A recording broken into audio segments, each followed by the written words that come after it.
Hello! Hello. Hey there, Skittles. Oh no, Meg Ryan, 2019. Uh-oh, I remember her. She was cute. What happened? What happened, Skittles?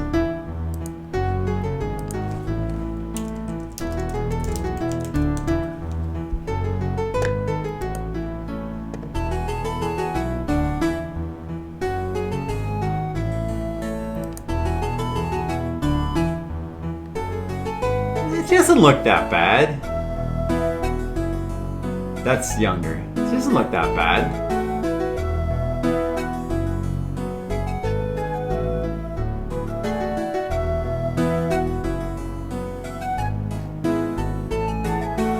It's okay. She had plastic surgery and looks like a goblin. Well, listen, Skittles. Don't be racist against goblins. That's called being a goblincist. Don't be a goblincist, Skittles. Goblins deserve love too, alright? Here at the Flipsider stream, we celebrate. Flip uses light twitch. Huh? No, I don't. I use dark. It's just I prefer dark, but I just hadn't had a chance to switch it over yet. No, dark is better. I don't. No, but you know, like if you just load Twitch. Oh, well, okay, you mean by default. Well, the reason why you're talking about why there's a setting for dark, right? Well, you know what? The reason I don't is because I usually use the theater mode, and when you use theater mode, it automatically switches to dark. But is there an option to have it be dark all the time? Because I never bothered to check. Is there? I don't know. Like, I mean, it doesn't really matter. You're talking about why isn't... there's probably some option that I'm not using. But like, look, when you upper right, drop down, it's a checkbox. One.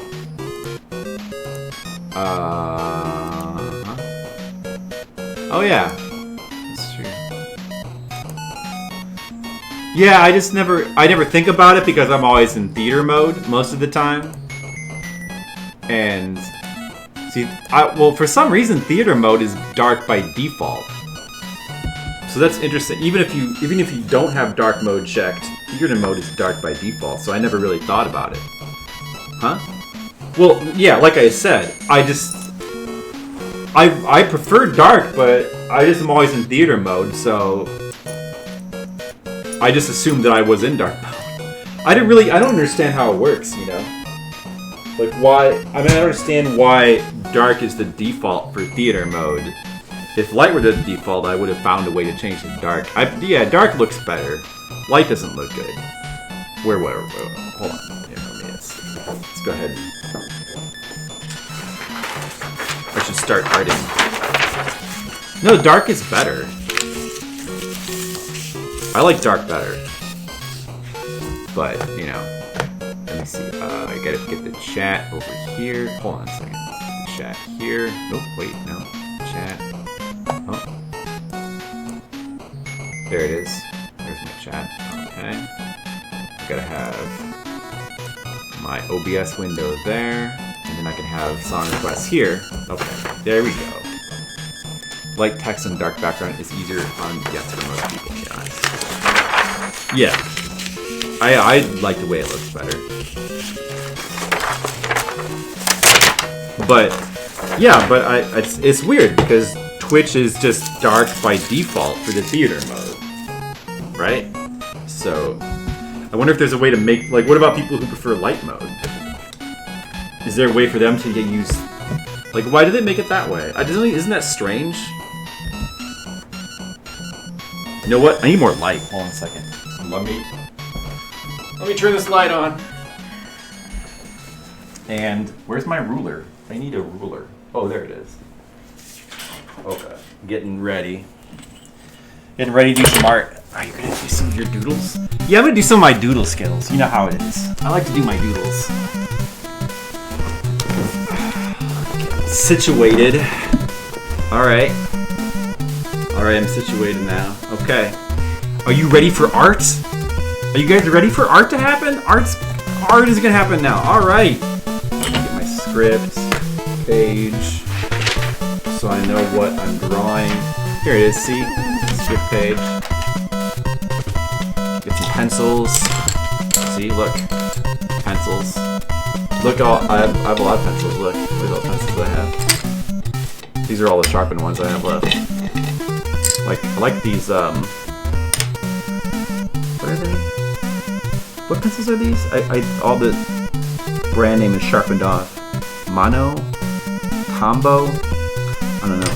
These are good. These are better pencils than the green ones I was getting before.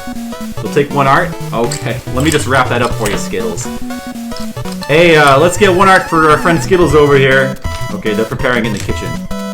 They're preparing in the kitchen, Skittles. It'll be right out.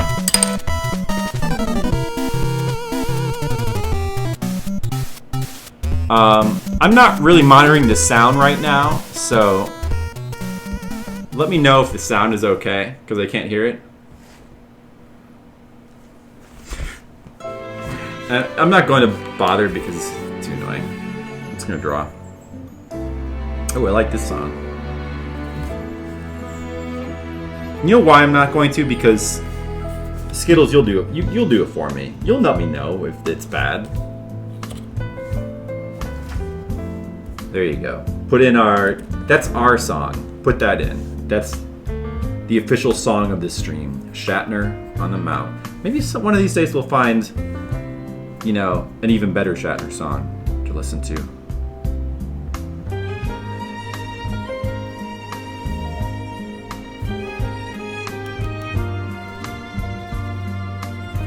Maybe one of these days. Our song. It's our song. We can sing along when it comes up. I guess William Shatner is the patron saint of the Flipsider stream. I am William Shatner. I am Captain of the Enterprise. Spock! I can't. I need to learn how to do a Shatner. Everyone's got to have a Shatner. It's an easy impression to do, or at least it used to be. I feel like, well, I just don't hear him talk that much anymore. So all I ever hear is just this one song.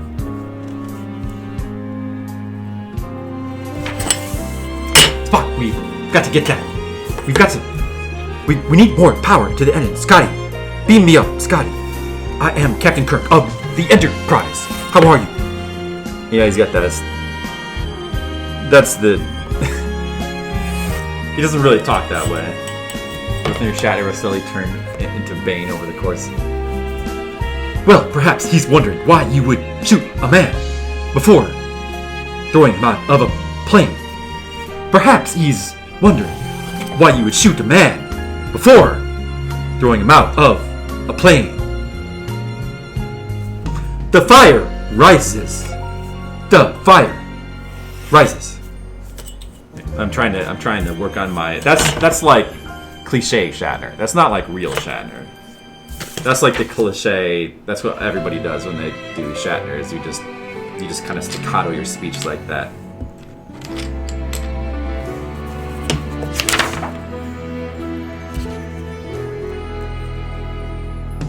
That would be very painful for you. Does it sound like you're having an asthma attack? I am William Shatner, and I am the captain's log. Start date 2441. It's getting harder to breathe. We've encountered an alien life form.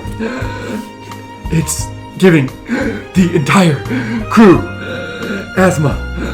Unsure how to solve the problem. Spock, help me. McCoy, Bones, help. Dying.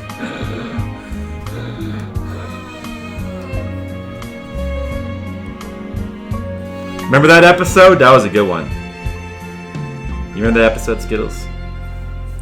You know, it's funny. I actually been going back and watching a lot of Star Trek lately. I've been in the mood to watch Star Trek, so I watched a couple of episodes of the original series. But actually, mainly just kind of been marathoning The Next Generation lately. I've watched like all of seasons 2 and 3 the last couple of weeks. I want to go back and like rewatch the original series too. You know, I've always liked Star Trek, but I thought I was over it. You know what? It turns out I still like it. It's still good. Really, the original series, never gotten the others. Yeah, I love the original series too. And when The Next Generation came on, I loved The Next Generation. After a while, I started to feel like it was overrated. But going back to watching it now, I feel like, oh, you know what? No, I was wrong. It's not overrated. It's just as good. Maybe it is the best one, The Next Generation. Maybe it is, but I think that the original series is still. Those two are really great, you know. And then there's also like I think maybe Deep Space Nine might be really good too. I think I watched like the first season of that when that was on, but I never really gave it the chance it deserved. I got to go back and like try watching some of those. Maybe Voyager I was never really into. Something about Voyager isn't. But maybe I'll even give Voyager more of a chance. Why is he but I don't think I'm going to go past Voyager. Captain Kirk is climbing a mountain. Why is he climbing a mountain?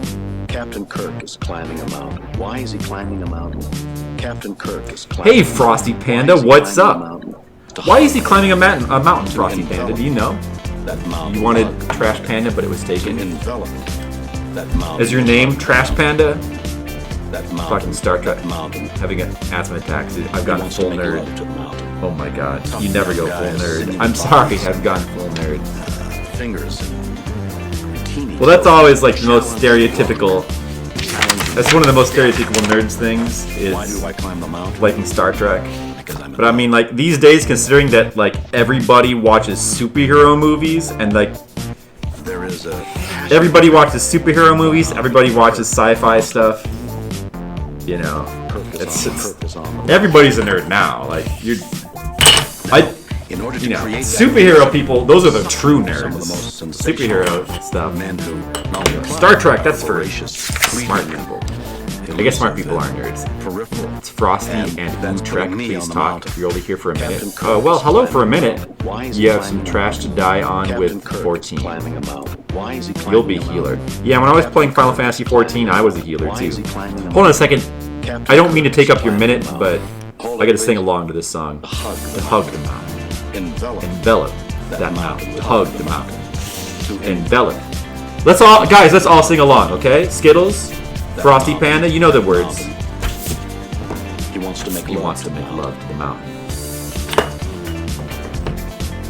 Okay, get ready. The climb And the climb is is going where no man has gone. where no man has gone before.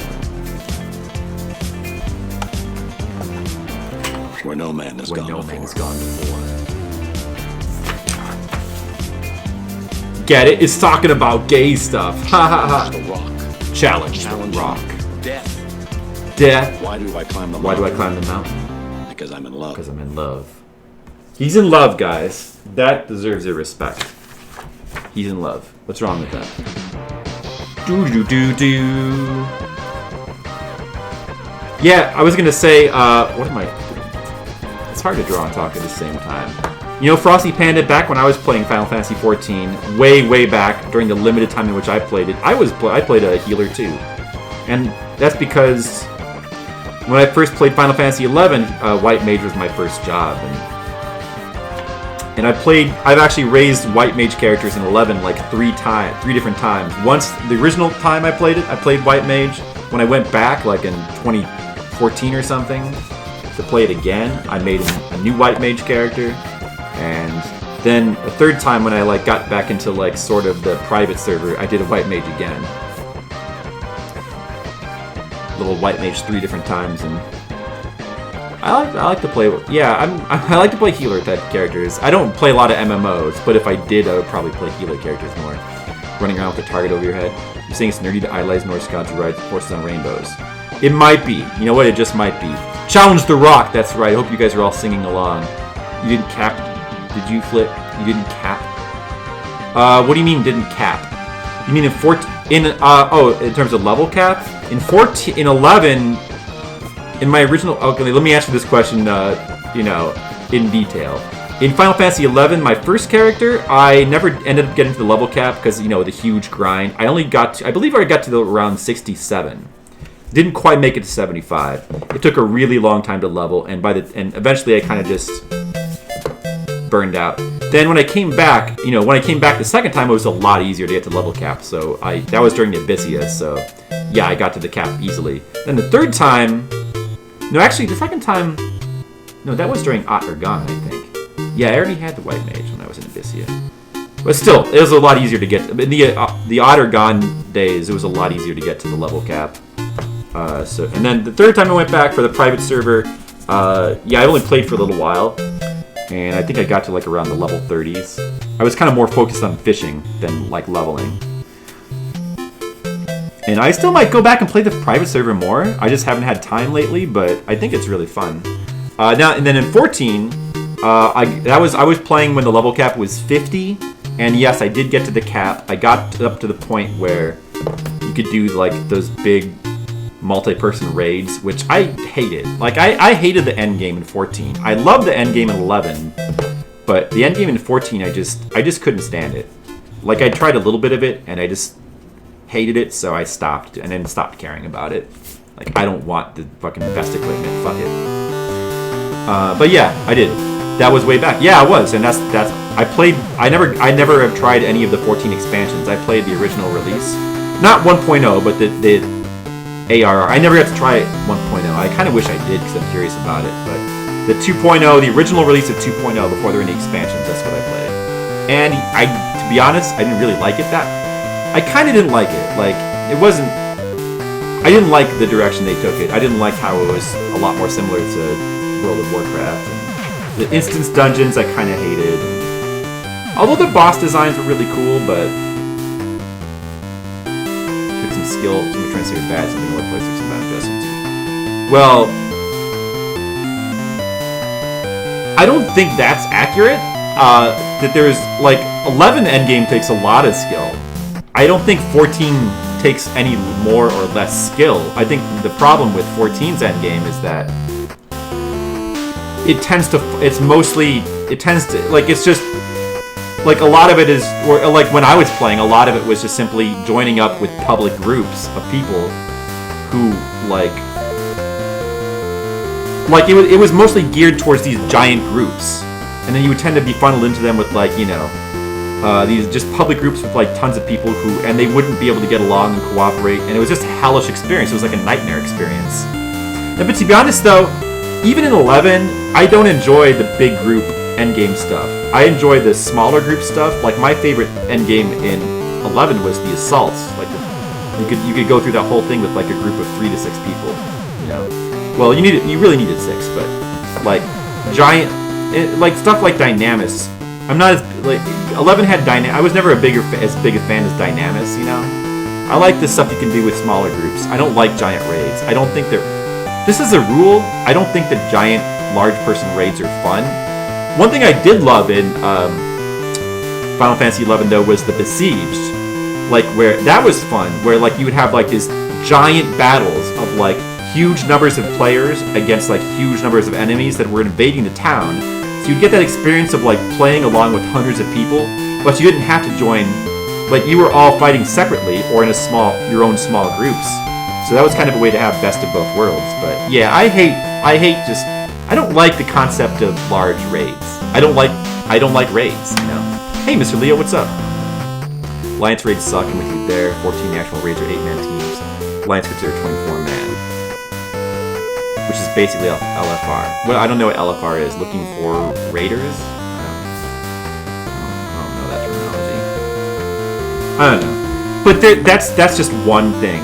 Like, I don't like the structure. I don't like how 14 kind of, like, made everything less personalized. I don't like how all the dungeons there's, like, a lot more instance content. I don't like how everything was, like, just how you leveled up was mainly through doing quests. I don't like quest-based leveling. I kind of preferred the general combat system of 11 better. I preferred 11's soundtrack, I think, is a lot better than 14's. I don't really like 14's soundtrack that much. Like, I like the world design of 11 a little bit better. I like the philosophy of how it handles challenge and difficulty, how it was more punishing. I liked stealth was a much bigger part of 11 than 14. I love the stealth elements. Like, 11 had a sense of danger, you know, that 14 does not have at all. Like, the world felt more, like, alive and vibrant. There's just so many things about 11 that I think are way superior than 14 and just the modern style MMOs in general. Like, to me, Final Fantasy 14 is just not really that fun because it's like the things that are fun about 11 are the things that make you feel like you're, like, part of, like, a living world, like a real world, and, like, there's a sense of danger and, like, you know, awe, and the world's impressive. Like, it's fun so it feels like more of an adventure. Whereas 14, they've kind of diluted all that, and it feels less like an adventure and more just like a series of tasks, like chores. You know? The quest design goes along with that. You're just going from point A to point B to point C. You never feel like you're in danger. You never feel like you're exploring some place exciting. You're just going about your business, just doing X, Y, and Z, and it's just... It just feels more rote. It feels more just like tasks. It's unexciting. Like, so... And that's not just 14, that's modern MMO design to me. Probably I would have hated at least 14 does have one big advantage over World of Warcraft. It's a lot prettier. You hear that a lot? Yeah. Exactly. I mean, open world. Yes, I prefer the 90s style of MMOs. I do. But I prefer the very specific 90s style of MMOs. That's the Japanese take on it, where, like, 11. I don't most of the 90s MMOs I probably still wouldn't like because the art styles and music and sound and the world design still doesn't appeal to me. But, like, 11 was that synergy, that very, very rare synergy of, like, the game design I loved, but the art design and music was also great. Like, everything about it was geared towards me. You gotta go. No, I would hate World of Warcraft. I've never actually tried to play it, but I'm positive I would hate it.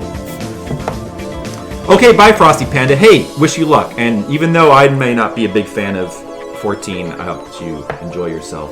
Hey, speaking of MMOs, this is one of the only other ones that I kind of liked was the Shin Megami Tensei MMO, although it had big problems. Okay. I have not been paying attention to what I'm... By the way, hello, Mr. Leo. How are you doing? Am I drawing this right? No. This whole drawing is... not really. Wait a second. Okay, so here's the thing about this page is... I'm doing this. So follow-up... It precedes this page. I mean, it follows this page, so... They're supposed to be hugging. The expression is just not quite right. And it doesn't quite... It's just... Yeah, I need to redraw this. That's what happens when you try to talk and, like, draw at the same time. Is that you don't draw things right. But that's okay. It's alright. It's the challenges of streaming. Played World of Warcraft for like 20 minutes once. Friend tried getting into it, weren't feeling it. Well, you talk about SMT Imagine before I go. You loved SMT Imagine? Okay, bye, Frosty. We can talk about that next time, alright? Now you got a reason to come back. Next time, just be like, hey, remember Imagine? Let's talk about it. And I'll be like, okay, cool, sure, let's do it. I think her mouth should actually not be on the panel much right like that. Or just off the panel. Hey. Bye, Frosty. Okay. Hey, Mr. Leo, how are you doing? And Skittles, how are you guys? How's it going, guys? Are you ready for more art? We got the song requests happening. Mr. Leo, if you just got here, you missed the customary William Shatner song. Already got played early on. Perhaps we'll hear more of that. Listen, Skittles, I got a challenge for you. We always hear there must be another good William Shatner song on the internet somewhere. I love that song, but I want to hear another Shatner song. You know, we need a little bit more Shatner variety. You know, maybe there's some other good ones out there that we can put into our, we can make a new trend out of.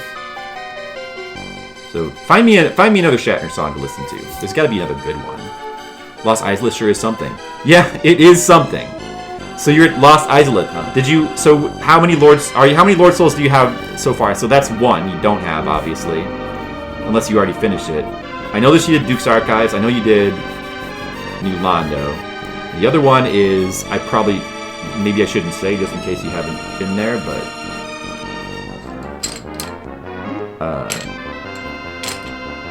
what do you think of Lost Islet? This is 3 out of 4? Okay, you may have seen the area already, but just in case, I probably shouldn't say what it is. What do you think of Lost Islet? Just curious, because a lot of people have a very specific reaction to that, which I feel a little bit differently than a lot of people, so I'm just curious how you feel. Rocket Man. There we go. Okay. I actually think you might have put that one in at some point, but yeah, I would like to hear that again. Rocket Man. So, I think this expression is probably works better. Thank you, Skittles. Skittles, you know what? You're my Rocket Man. I just want you to know that. Atmospherically, it's nice, but mechanically a bit mixed. Yes. That's how I feel. Thank you for what? For Rocket Man, Skittles. For putting another Shatner song in for me.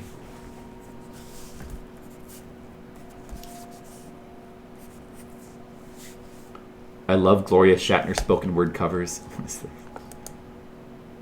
So I restored the 1978 performance of Rocket Man. Okay, wow, it's got a whole preamble. Packed my bag. Last night, pre-flight. 0 hour. 9 a.m. Cuphead monster things are hilarious. The Cuphead monster things.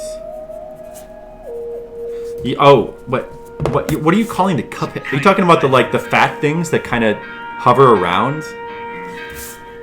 The fat things are almost like they're almost like demonic snowmen kind of. Big fat goobly statue things that kind of breathe fire. That's what you're talking about?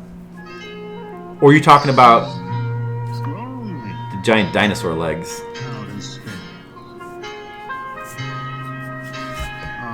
Such a dinosaur.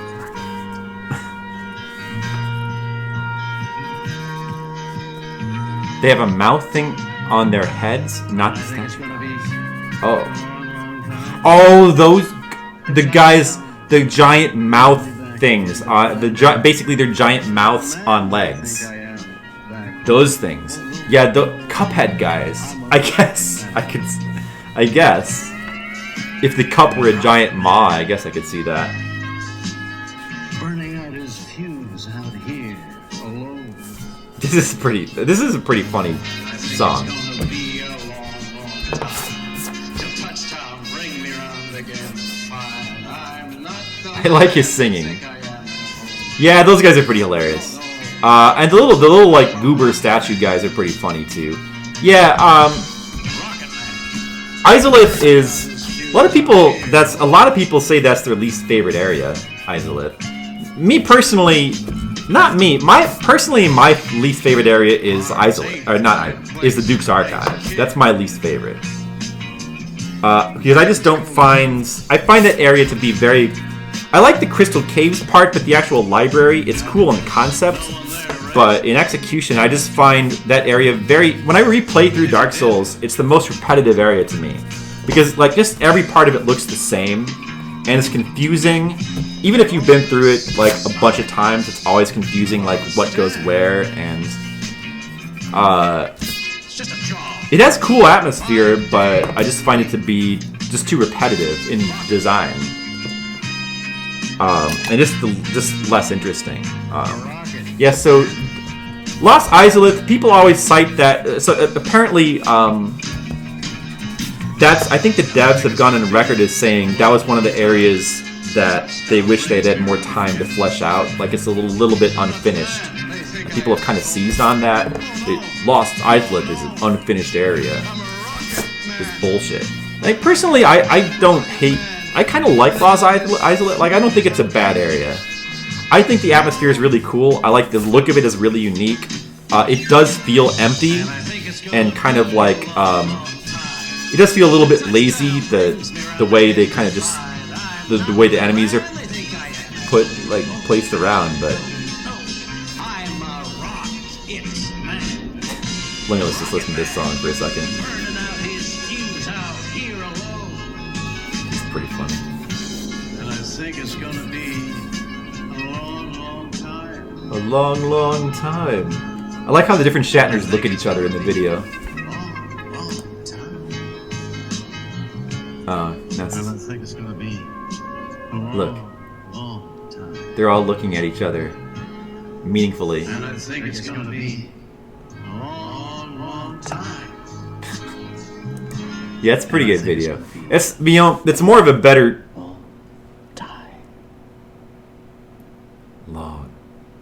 long time. It's more of a better video than it is a song, but it's pretty funny. That original sounds. Lonely. Crystal Cave was nice, but the way you can just slide off some of the platforms is a little frustrating. It is. Ooh, this is definitely my song. Yeah, but I don't. I mean, yeah. It's you might even say like the issue is when that starts to feel unfair. But personally, I don't mind that. Like, there's something realistic also about trying to navigate this hostile environment where, like, it's slippery and you have to very carefully use your... I like that you just have to use your eyes to try to figure out where you can walk. And there's places where, you know, you will slide off into an abyss. And mostly, if you just are careful, you can avoid that, I think.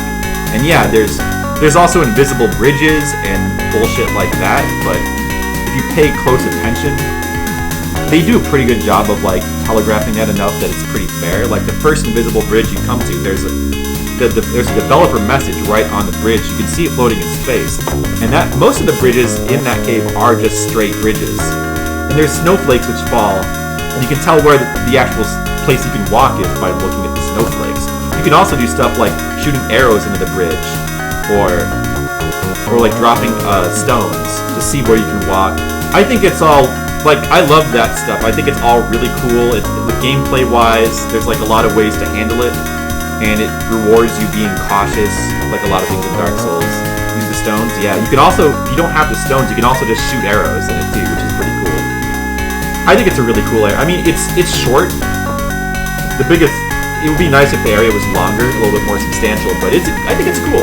Actually, I don't even really mind that much that it's short either, because not every area has to be super long. I think it has a lot of good ideas. Screaming here if the stone indicates a pit. Yeah. Well, it does that anywhere. Well, yeah. If it goes like makes like a worm or something. I think it makes that sound if you just drop it down any hole.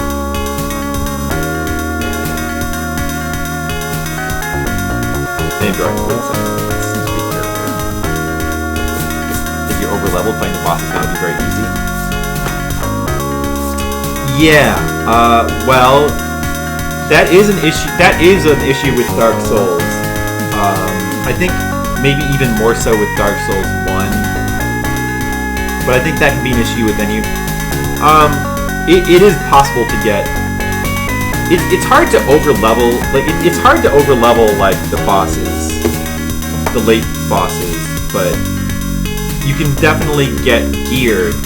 Gear combined with levels can trivialize. Like there's certain combinations of gear and levels and abilities that will trivialize a lot of the later bosses.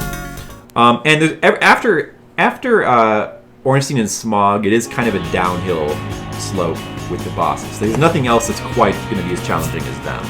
Until you do the DLC. See, you haven't done the DLC yet, right, Mr. Leo? The DLC is the hardest stuff in the game. And it's tuned to, like, your endgame type of gear, so... yeah, the challenge will dip. The final boss can be difficult or easy depending on how you're playing and what your gear is. But that's right, you did kill Artorias. I mean, he's pretty challenging, right? I mean, it's a good fight. There are more. Yes, there are still some of the. You still have some of the hardest fights in the DLC to do. Like Artorias is not. I wouldn't say he's the hardest boss. They get harder.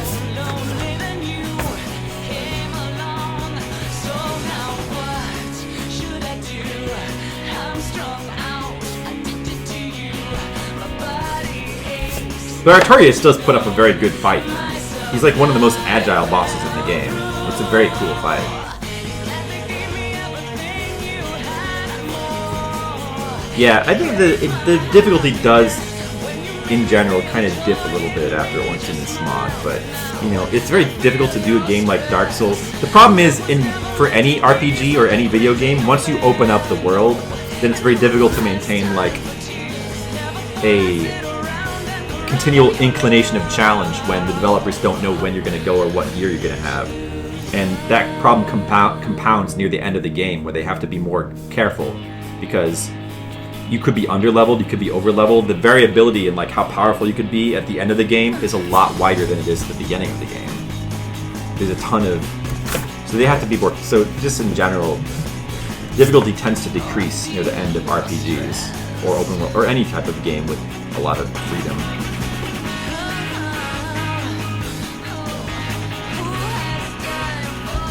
That's a problem with a lot of games like that. Some games are able to kind of get around that, but...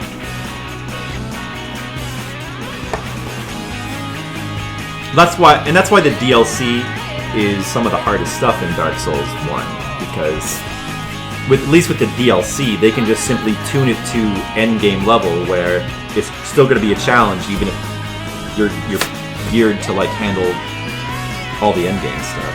You're using the Darkmoon Invasion Covenant to find many people are just waiting for you to invade.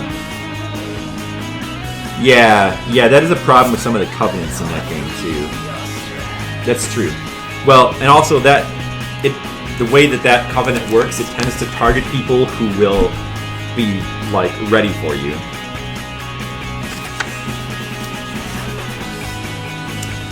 Yeah, that's probably not the most fun covenant.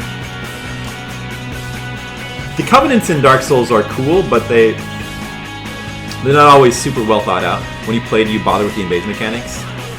A little bit. I mean, I played a ton, so like the first time I played, I didn't bother with them at all. But you know, playing through the game subsequent times, yeah, I've messed around with like pretty much all the systems. Like I've tried all the different covenants. I've I've messed around with invasions and all that stuff.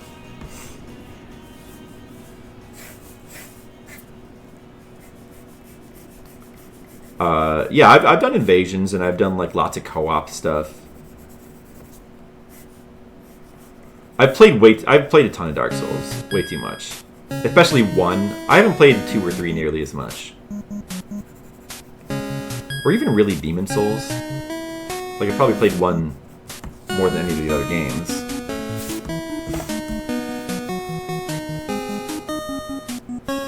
Which is why, if you got questions, I'm your guy.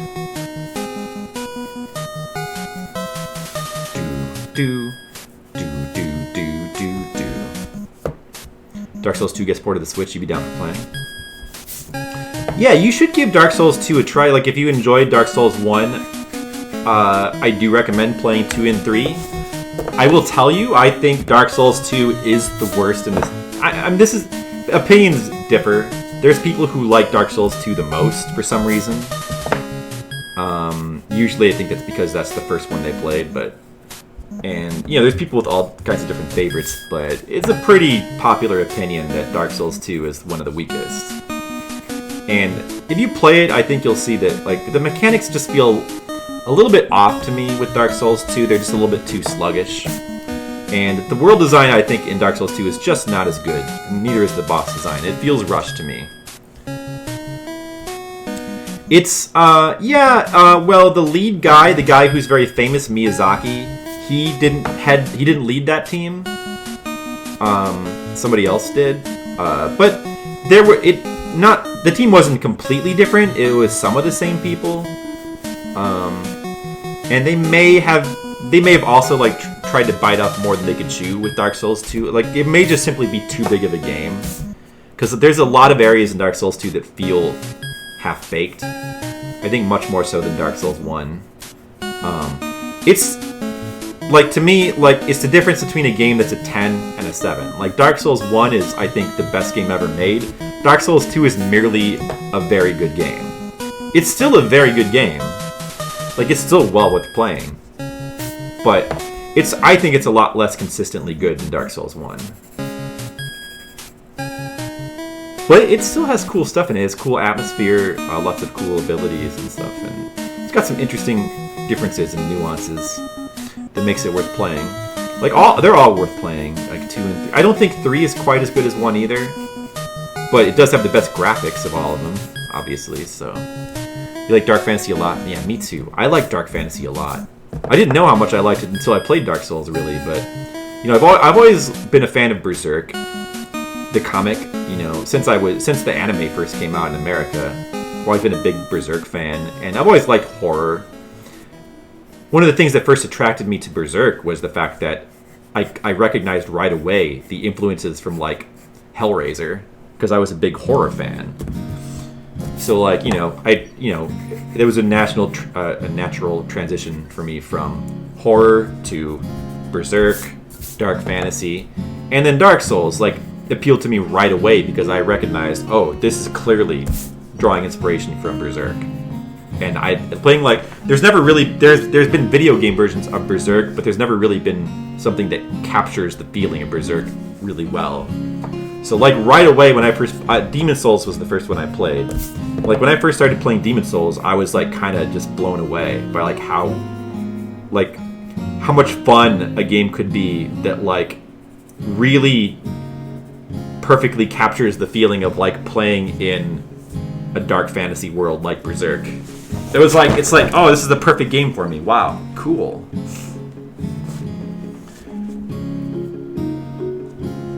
Yeah, the mood... I mean, I think that the mechanics play a role in the atmosphere and the mood, because I think the mechanics are really well suited to the game's atmosphere, but yeah, the atmosphere, the design of the world is a big part of the appeal. It does a really good job with those.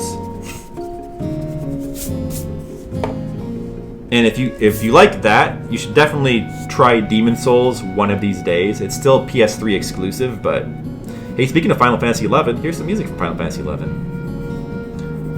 Yeah, Demon Souls probably has the best atmosphere of any of the Souls games. So if you like the mood and atmosphere, that's a really good one. But Dark Souls 1 is also really very good at that. Maybe Demon Souls get ported? It's possible. I mean, it's possible it could. Or maybe they'll just come out with like a good PS3 emulator one of these days too. I'm sure they will eventually. No, actually they do. I think there are good PS3 emulators now. They can be difficult to port. That's true. Metal Gear Solid 4. I guess that doesn't have a port, does it?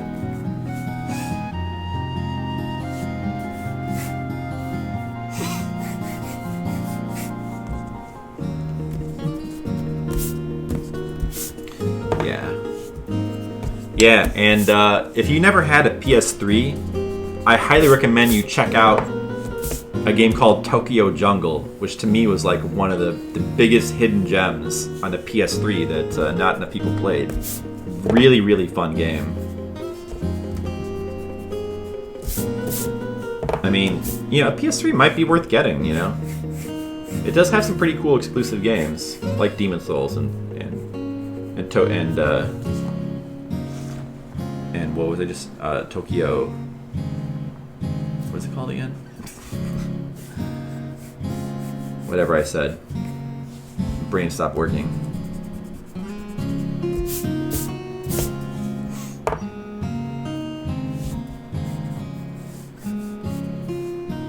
So someone streamed that once? Nice. Nice. That's a really cool game.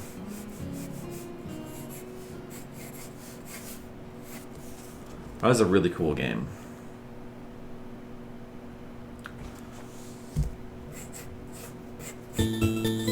And there's other cool... Oh, there's also Ni no Kuni, which was a PS3 exclusive still, I think. There's some other good exclusives for PS3 as well. But I think there's actually... I think Ghost Rider was telling me that he has a PS3 emulator that works pretty good. If you have a good enough computer, you can emulate PS3 now. If you're so inclined.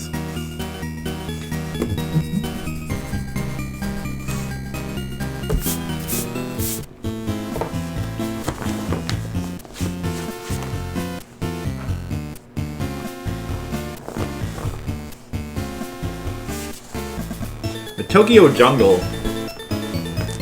that's a game that really deserves a sequel. Like, that game is so unique and original. And so fun. If there's any game that like deserves a sequel, it's that one.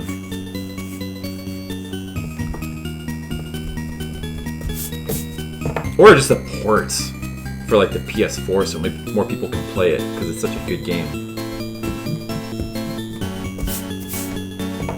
Hey, here's another hidden gem. Music from Military Madness for the TurboGrafx 16. One of TurboGrafx 16's like unsung classic games. Hey Skittles, been playing any NES games lately? I'm wondering when he's gonna break out his NES quiz. I wanna play.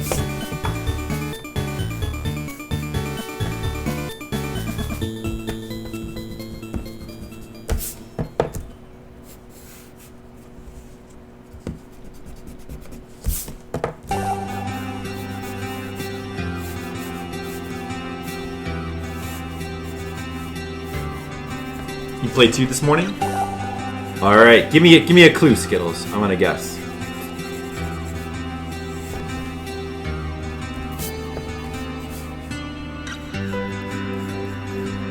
I don't get a clue?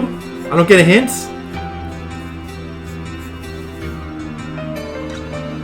Skittles, I want to play the game. I'm ready to win.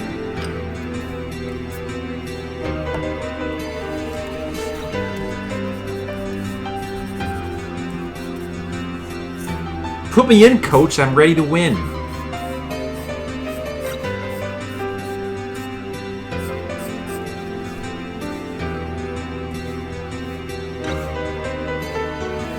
All right.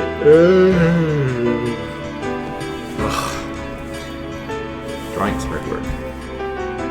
Come over here, camera.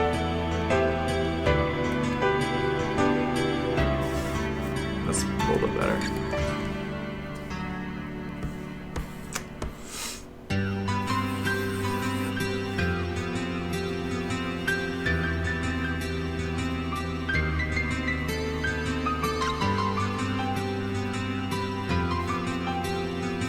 Skittles is just like, no. Alright, I'm not gonna guess then, Skittles. But whatever they were, I hope they were good. Mr. Leo, are you playing anything besides Dark Souls lately? Why did this just repeat?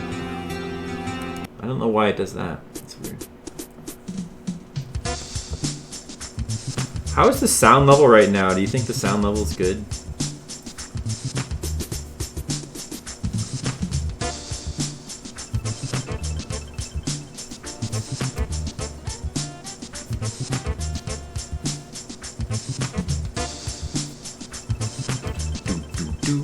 Between Odyssey and Nexus. Nexus is that a remake of one of them? I forgot. You told me that before. Another Game Boy influenced platform game on Switch. Game Boy influenced, huh? So it's got like a black and white graphics going on.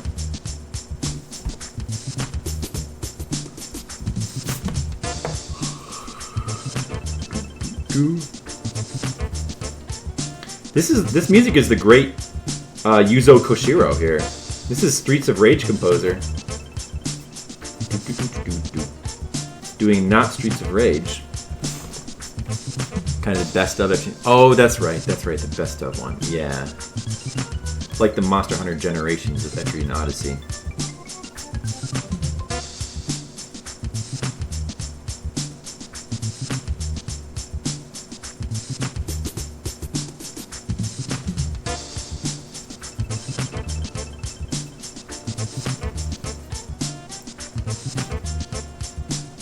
I think it brings back some of the previous dungeons. That's interesting. That must be weird. Like, if you ever go back and play the other ones, it'll be weird to, like, oh, I played through this dungeon before. I played through this one.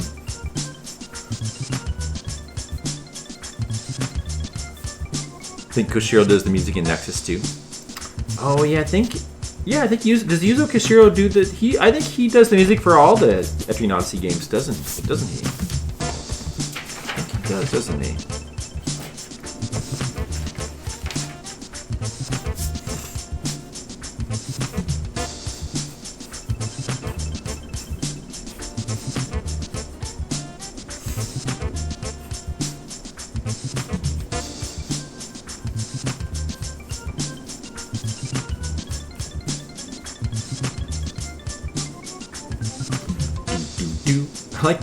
I love this Super Adventure Island soundtrack, though. And to think, Super Adventure Island was like a near launch game, too. Well, I mean, at least it was like, I think it was a first-year game for the Super Nintendo. I love how the Super Nintendo, like, a lot of the early games had developers that were like, alright, let's take maximum advantage of this new system. Let's make amazing music. We'll use these Mode 7 graphics to make, like, crazy graphics. So many classic games in the early days of the Super Nintendo. And then, like, later on it seems like maybe, like, the Super Nintendo started to have a lot more licensed crap, but I know ActRaiser was, like, a first-year game. It's just amazing, like, when you think of all the classics for the Super Nintendo, how many of them were early releases.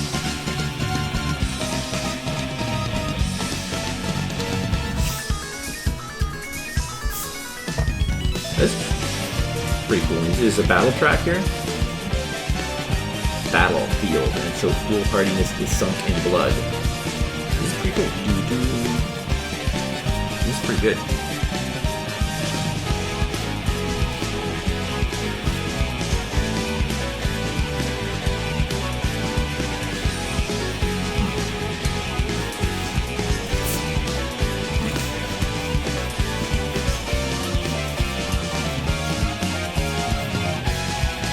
So Skittles, what do you think about Biosenshi Dan? You were excited for that game. Is it living up to your expectations? Girl's a teardrop tattoo. Is she an ex-con? Yes, she is. She's originally featured on what's that prison show? Orange is the New Black. Of course, she's she was on Orange is the New Black, and then I put her in my comments. So.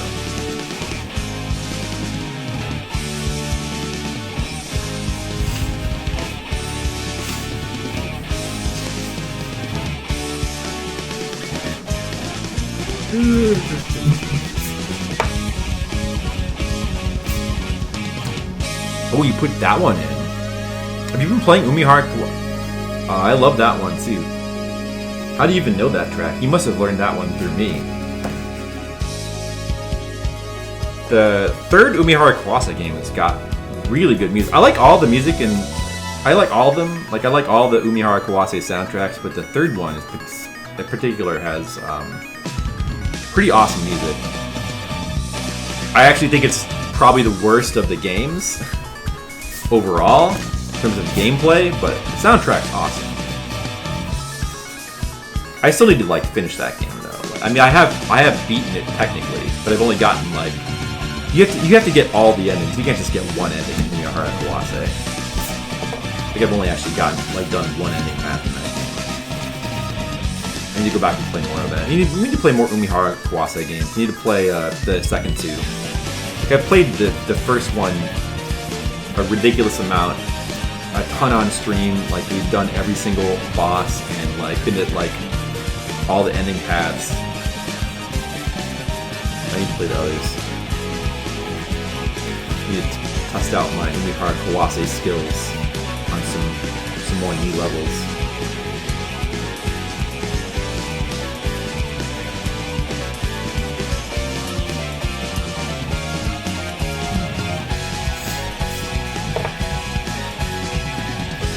Those games are so good. I love Umihara Kawase. This battle track is pretty good too.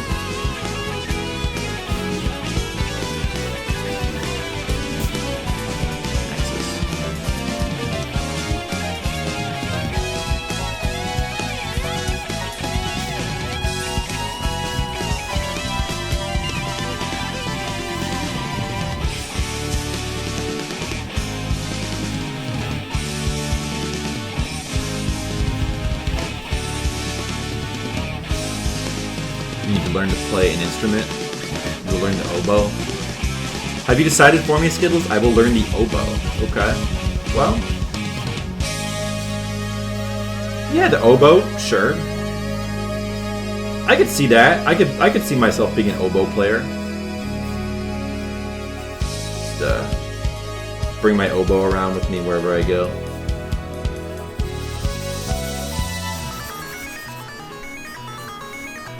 Alright, Skittles. Hey, for you, Mr. Long-Term Subscriber, the least I can do is learn how to play an oboe. I'll just stop playing video games. I'm going to turn my streams into music streams. What do you think about that? I think I'll, from now on, we're going to do oboe only. Oboe streams. Oh, yeah. I love this music. It's such a good choice.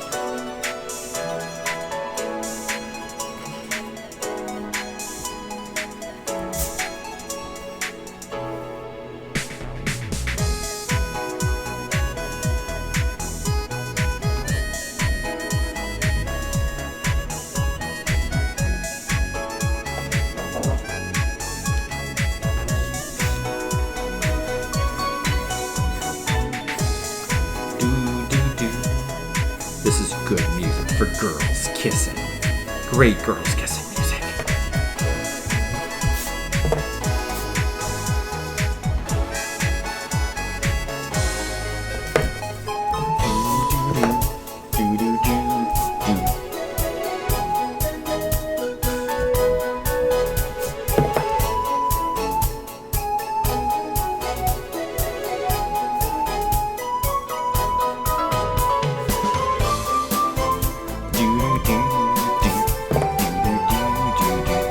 You tricked Shauna Berry Blast into playing Mr. Biggs to Be With You on ukulele last night. It's a cheesy 80s song. There's no business playing ukulele.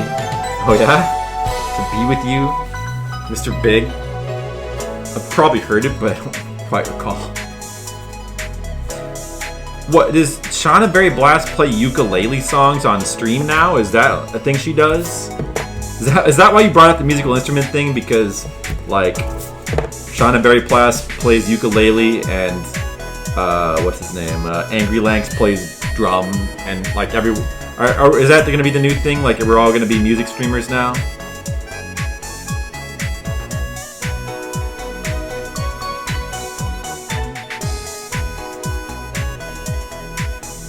I mean, you know, guess I'm okay with that. I'll buy a ukulele. What about an accordion? How about if I be an accordion player? You know, kind of like try to go for like a Weird Al kind of vibe. I know you're talking about music. Surprised you never learned an instrument. Yeah, you know, for some reason, back in school, I was always kind of an overachiever when it came to like schoolwork. But one thing I kind of resisted was the whole instrument thing. I don't know why, but it was such a like cliche thing to be pushed into. But like, if you were like a smart kid, for some reason I just wasn't super interested in an instrument.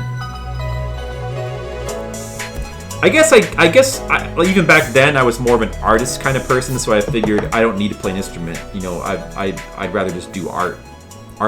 Drawing is my art. I don't need to play an instrument.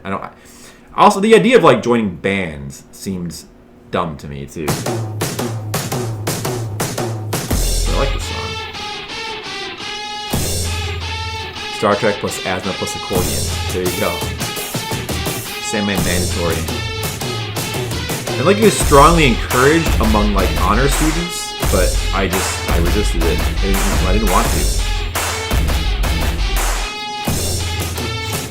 No, I was not a band type of geek.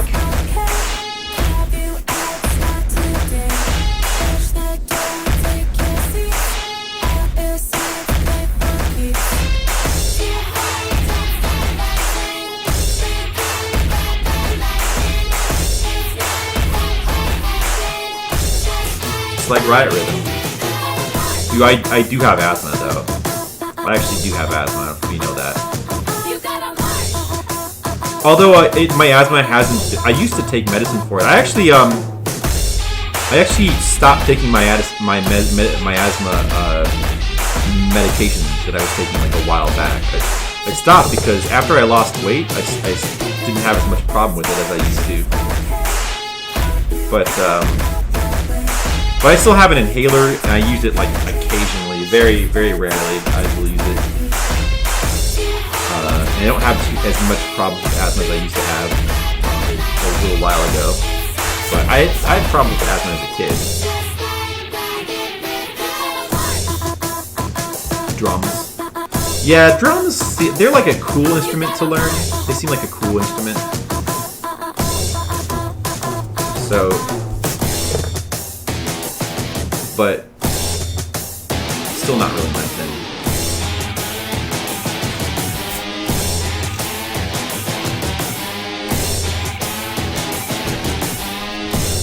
But I could see the appeal of drums. I could see that. Wah, wah, wah, wah. And now the Final Fantasy Tactics. Alright.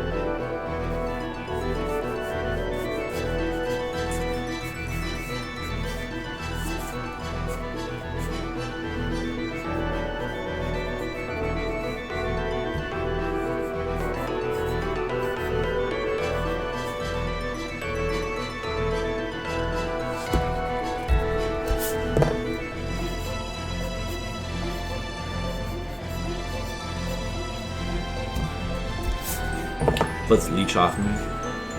No music or artistic ability here whatsoever. You don't need to have music or artistic ability. You can just do other things. You can play Hey, playing video games is a type of artistic ability. It's kind of artistic. You're developing strategies. It's creative. Just be a video game player.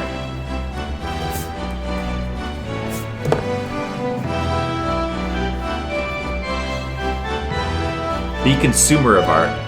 Listen, we need to have consumers of art. Very important. So you can just simply be a consumer. You go to the movies, you watch streams. Very important. Or else, if you don't do that, us artists are gonna have nobody to care about us. Yeah, vivid imagination. Well, maybe you just never found your art. But it's alright. Mom, Rube is drawing kissing pictures. Oh, kissing, gross, cooties.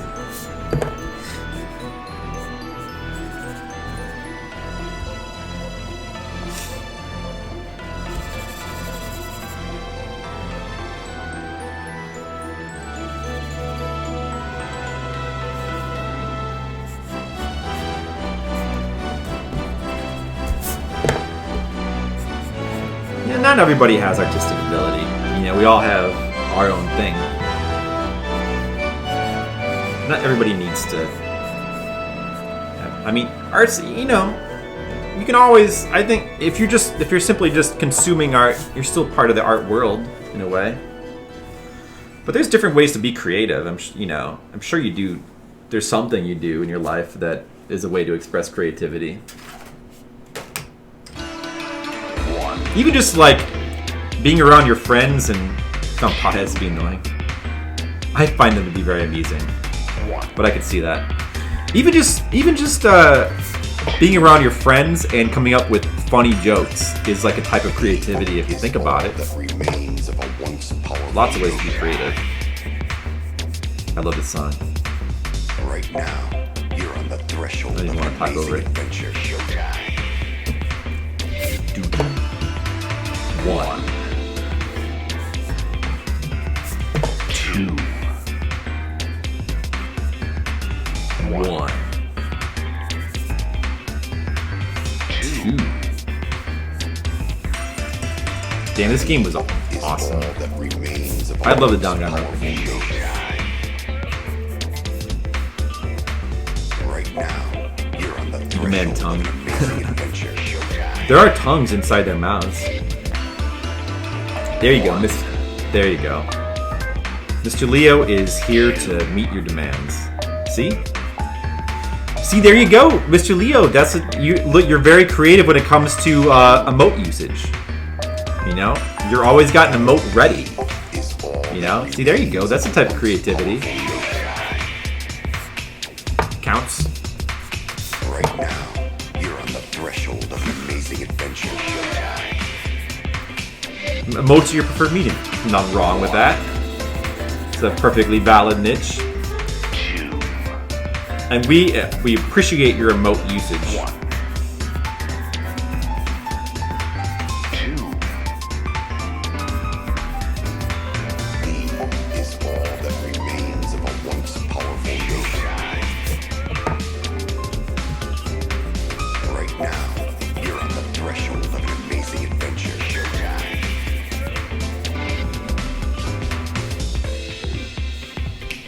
This is going pretty fast, actually. I'm gonna run out of things to draw in this stream. I have a short stream, but I just need to ink this page, and then we'll see if somebody has any art demands today. But neither Tam nor Brigand nor I forget who is. There was another person. It's not Sapphire Drew. Somebody else is with Patreon. We need to get some people here who like have some requests. Or otherwise, I don't know. Maybe I'll think of something else to draw. Where's my money for the National Endowment to the Arts? Let me get that to you. Hold on a second. Yeah, listen, Mr. Leo, the check's in the mail. All right, the check's in the mail. Okay, don't freak out. It's coming.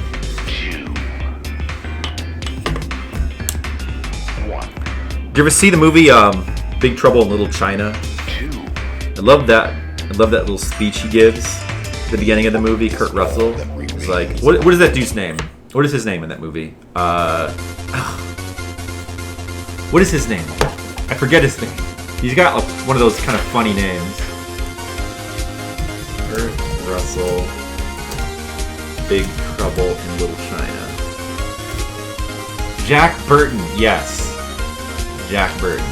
So the line is, people always ask me, Jack Burton, did you pay your dues?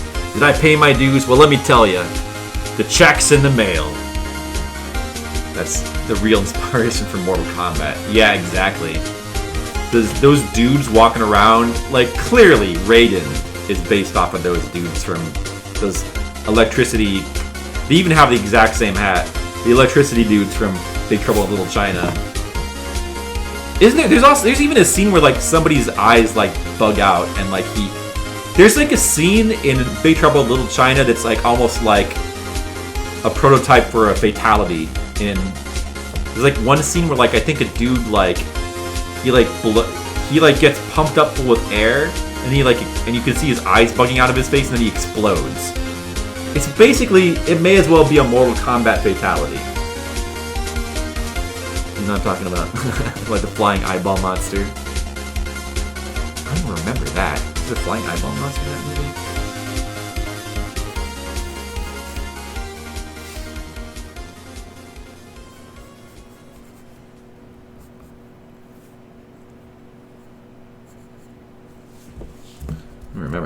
They should make a Big Trouble in Little China too. There you go. There's a not a remake, but just like a sequel. There's a movie that needs a sequel. Right, Jen? Right. Right, Jen agrees with me. See? How's your art stream going? It's good. Look, I'm drawing. I'm making art You're happen. making Look, art? there's kissing. Wow. Wow. Wow. Wow. Wow. Wow. We're gonna do Owen Wilson. Yeah. Wow. Wow. Mr. Leo said, Jen, Yeah. that's you. Wow. Wow. Why is it so much fun to imitate Owen Wilson? It's a fun sound. Yeah. Wow. Wow. Even Floxen's doing it. See? He's like, wow. In the chat. Oh, well, thank you. Mr. Leo says you do an amazing Owen Wilson. I mean, it's pretty Wow. impressive. Yeah, just that one word is so much Wow. Owen Wilson. Yeah. Yeah. Who knew exactly what I was doing? And he totally didn't just copy that impression off of someone else. No. Nope, definitely not at all. You invented that. Correct. You invented that, so that's really great. Yeah. Good job. Yeah, exactly. Wow. Wow. Oh my god. Guys, do you know that Jennifer also streams? Oh my god. She streams under the name Savage Sparrow. Check her out and give her a follow. Oh yeah. I forgot that when I start doing the changeling art, I should stream that. You should stream that. You should do your own art streams just like I do. People love art. That's hard. Yeah, it is hard actually. Yeah. It is hard to like draw and talk at the same time. Like it's challenging. Sometimes I'm like talking about something when I'm drawing and I completely forget what I'm drawing and I draw something completely different than what I should be drawing. Then I've got to go back and erase it and do it all Yeah. over again. Do you draw like a That's- mustache? Yeah, hold on a second. So Yeah. sometimes I draw a mustache and Yeah. boy, it's You know, yeah. you're just like no, like don't. Yeah. Sometimes I just draw a mustache inadvertently. And Oh my god, that's Yeah. amazing! That is an amazing mustache. Yeah. I really like that. That's art right there, man. Oh my god. Oh. I There you like that go. a lot. This is gonna be a new character. Yeah. I'm gonna call her Mustache Girl. I like Her it. superpower is that she can grow facial hair. That's impressive. Yeah. Yeah. I'm impressed by that. Also, I've got song requests. We listen to all kinds of retro game music. So, like, how does that work if you do, like, with Twitch's policy, though? Like, First of all, as far as Twitch's policy goes, they're not gonna ban you or they're not gonna like delete your accounts. okay. They don't really care that they have an algorithm that goes through, and if they detect some popular music on your stream, it just mutes your stream. Ah. The worst thing that can happen is you just get muted. Ah, okay. So it's not really that bad if your stream gets muted. But if you primarily stick to more obscure music, like we're listening to mainly game music, Yeah. I pretty rarely get muted. Once in a while, their algorithm will like flake out and they'll flag something that probably shouldn't be flagged. It's pretty rare though.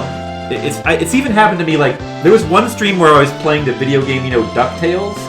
There's one stream where I was playing the NES game DuckTales, and for some reason that got flagged. Maybe because The theme of popular? the theme. Maybe because they thought it was the theme song from the cartoon. Oh.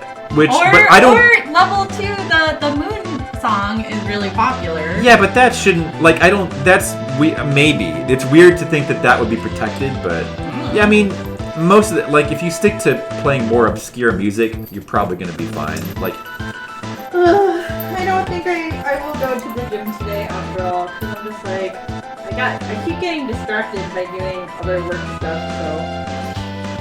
But I'm on this thing where I'm but that's gonna okay create because a you role. worked up so much energy just thinking about going to the gym. You probably burned a whole Well, bunch I of pounds did just from lift that. a bunch of stuff in the basement. There you go, Like, that counts. I lifted the microwave all the way off of the stove Yeah. and onto that shelf, and then I lifted the air conditioner, well, one of them, Yeah. all the way from the one room into the other room that has the work table. And then I lifted this weird, like, statue thing from the main room Cool, to the weird other statue room. thing. Yeah, it was really heavy.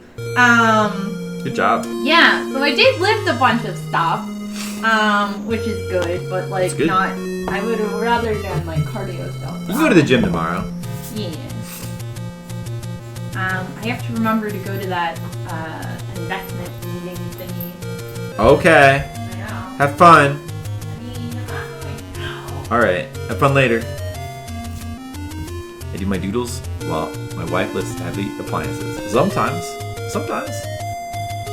Sometimes I lift heavy appliances.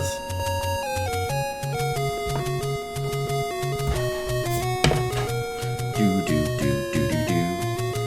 Do do do do do do. Here, let me put some music in my thing here. I want to listen to. Like, let me take a quick music break, guys. I'm gonna.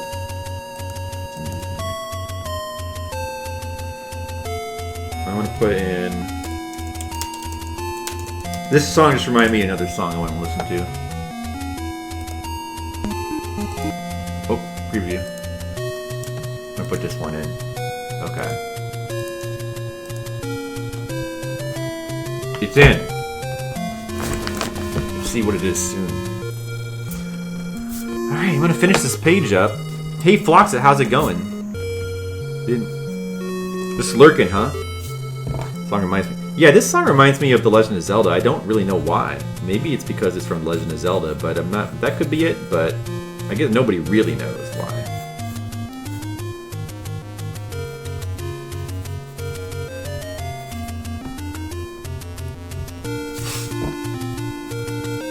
Hey Skittles, I don't. When do we get to guess what games you played? I want to guess what NES games you played, Skittles. What's that gonna happen? Come on, Skittles.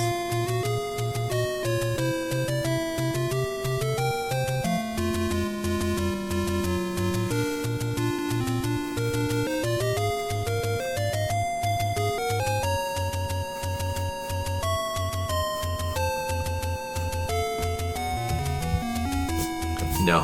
Just no. Okay. We're not playing that game anymore? Alright. Alright. Fair enough.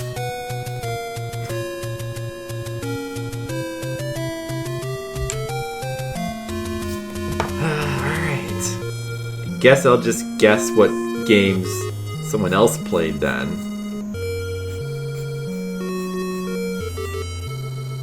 Maybe Floxit will... Maybe I can play with Floxit. Floxit, do you play any games today?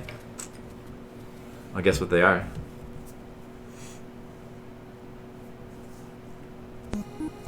One of them is fucking awful, the other is bad but at least playable. Can I guess? Do I get to guess? Was one of them Deadly Towers? I'm gonna guess that's the bad one but playable. And the other one is Athena. Did I guess right? It's always Athena.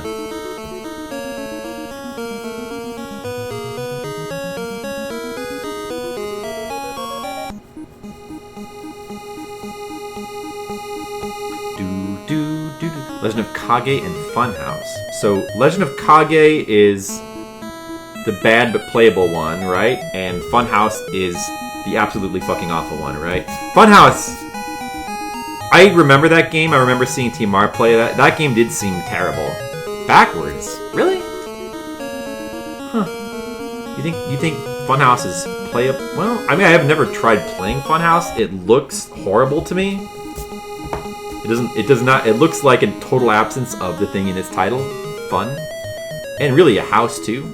And I played Legend of Kage. We played that for Fliptendo. I think Legend of Kage is, pretty playable. I mean, it's definitely not a little flawed, but Funhouse is bad, but it feels like you're playing a game. Does it? Okay, I guess. I don't know. I haven't actually played Funhouse. I mean, Legend of Kage feels like you're playing a game. You're killing ninjas. You're running through a forest and killing ninjas. That's pretty fun. I think I gave that a game of 5. Kage. I gave it either a 4 or a 5. I think I was actually torn between 4 or 5. I guess your rating, my rating does not reflect your feelings.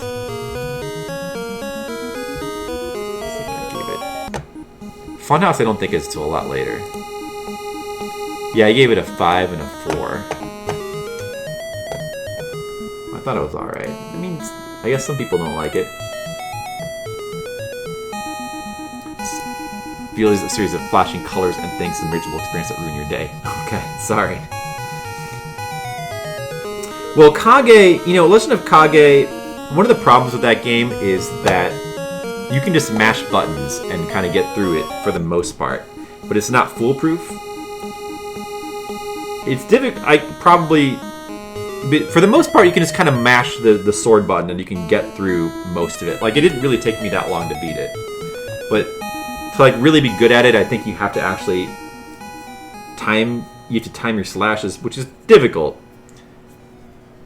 And also the game, it's kind of weird. Like, progressing is kind of weird because, like, you get to kill a certain number of ninjas and it's not really explicit how many, and then all of a sudden, like, a boss will spawn. Like, sometimes it feels kind of arbitrary, your progress.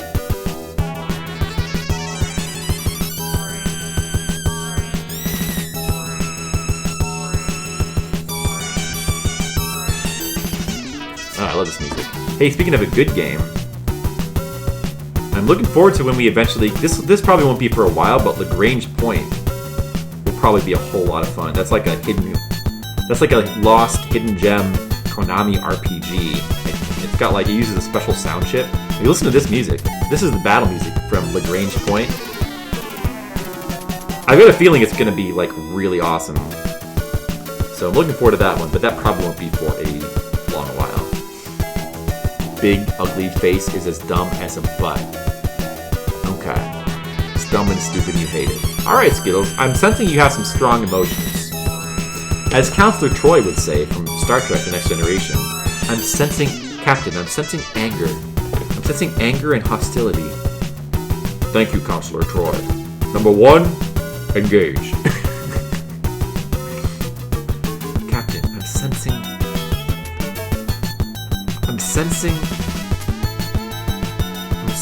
anger, Captain. Oh, you're sensing my anger because you're useless.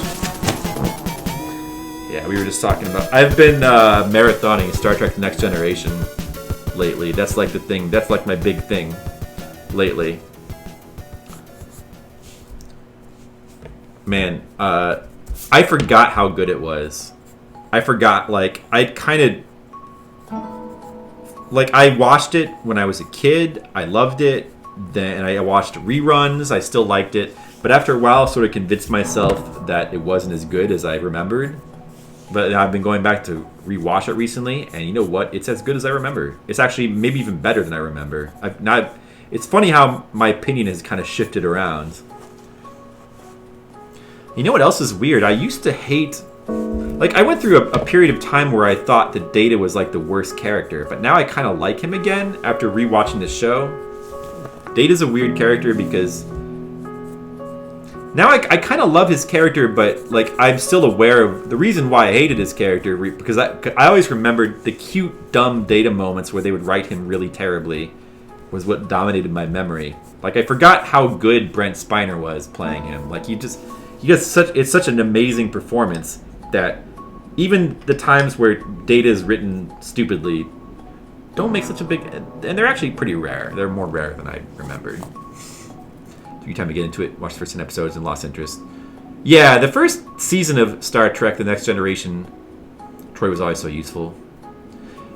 Yeah, Troy's character is like, that's a whole thing. That's a whole topic. The first season in particular of The Next Generation, they had a lot of writers from the original series.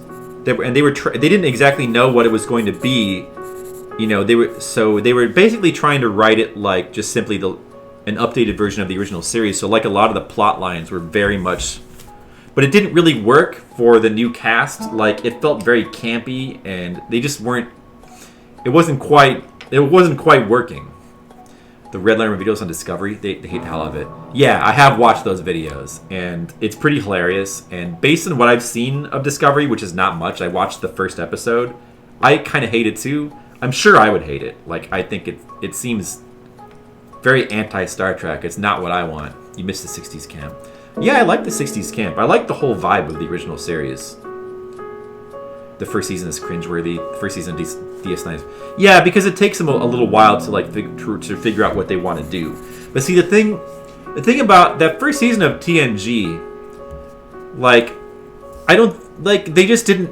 It took a while for them to figure out like to figure out what to do with the new cast. You know, like I still like the original series, but I think that those storylines worked for that show with its cast and its like it doesn't work for the cast.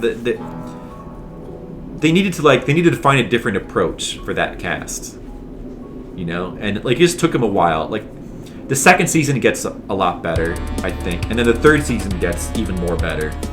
Like by the third season, it pretty much becomes great. They really wanted Riker to. Yeah, see, that's like they're working out some. They didn't know what they wanted to do with like Picard and Riker. Like Riker is he's very Kirk-like in the first, and and Picard is like more stuffy and Pulaski Crusher replacement meant to be like Bones. Yeah, which is weird, but even more better, betterer. Sorry, Skittles, let me get my grammar correct. Even more betterer. There you go. I need to actually ink this now. Yeah, I could talk about it. Yeah, Pulaski. They brought her in the second season. A lot of people don't like her because she's mean to Data. But I kind of like Pulaski better than Crusher personally. I just think Pulaski is a little bit more interesting. But no, Crusher just leaves for the second season. She leaves for the second season. There was some sort of dispute, and she came back for the third season. So Pulaski only has one season. All right, I got to figure out something to do with my boards here because at the moment I don't have any properly sized boards. I'm gonna try using. I'm just gonna like tape some pieces of Bristol together. It'll work enough.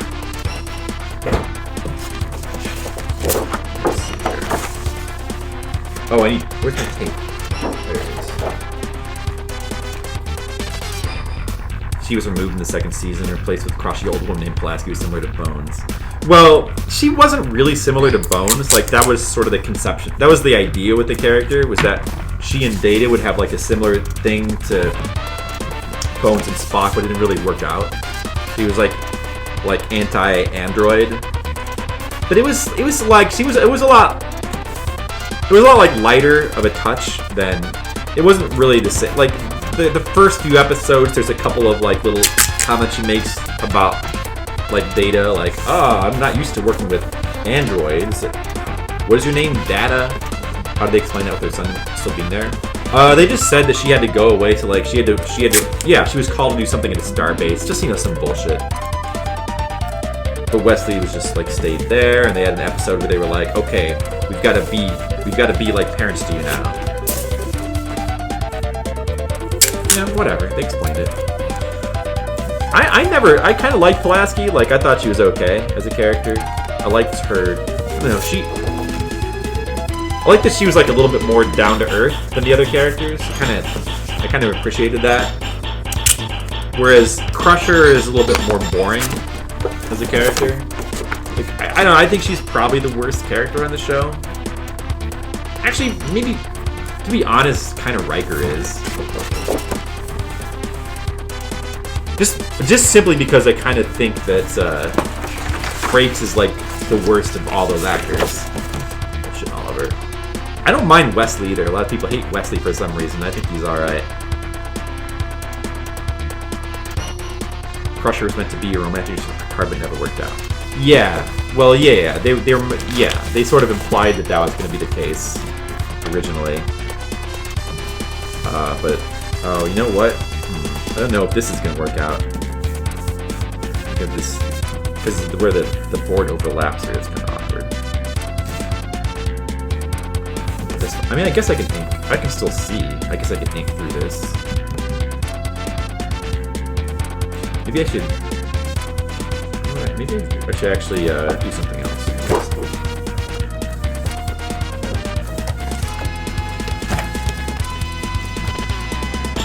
One of those genius kids in shows from the era were written to be smarter than silly adults. I don't like that trope.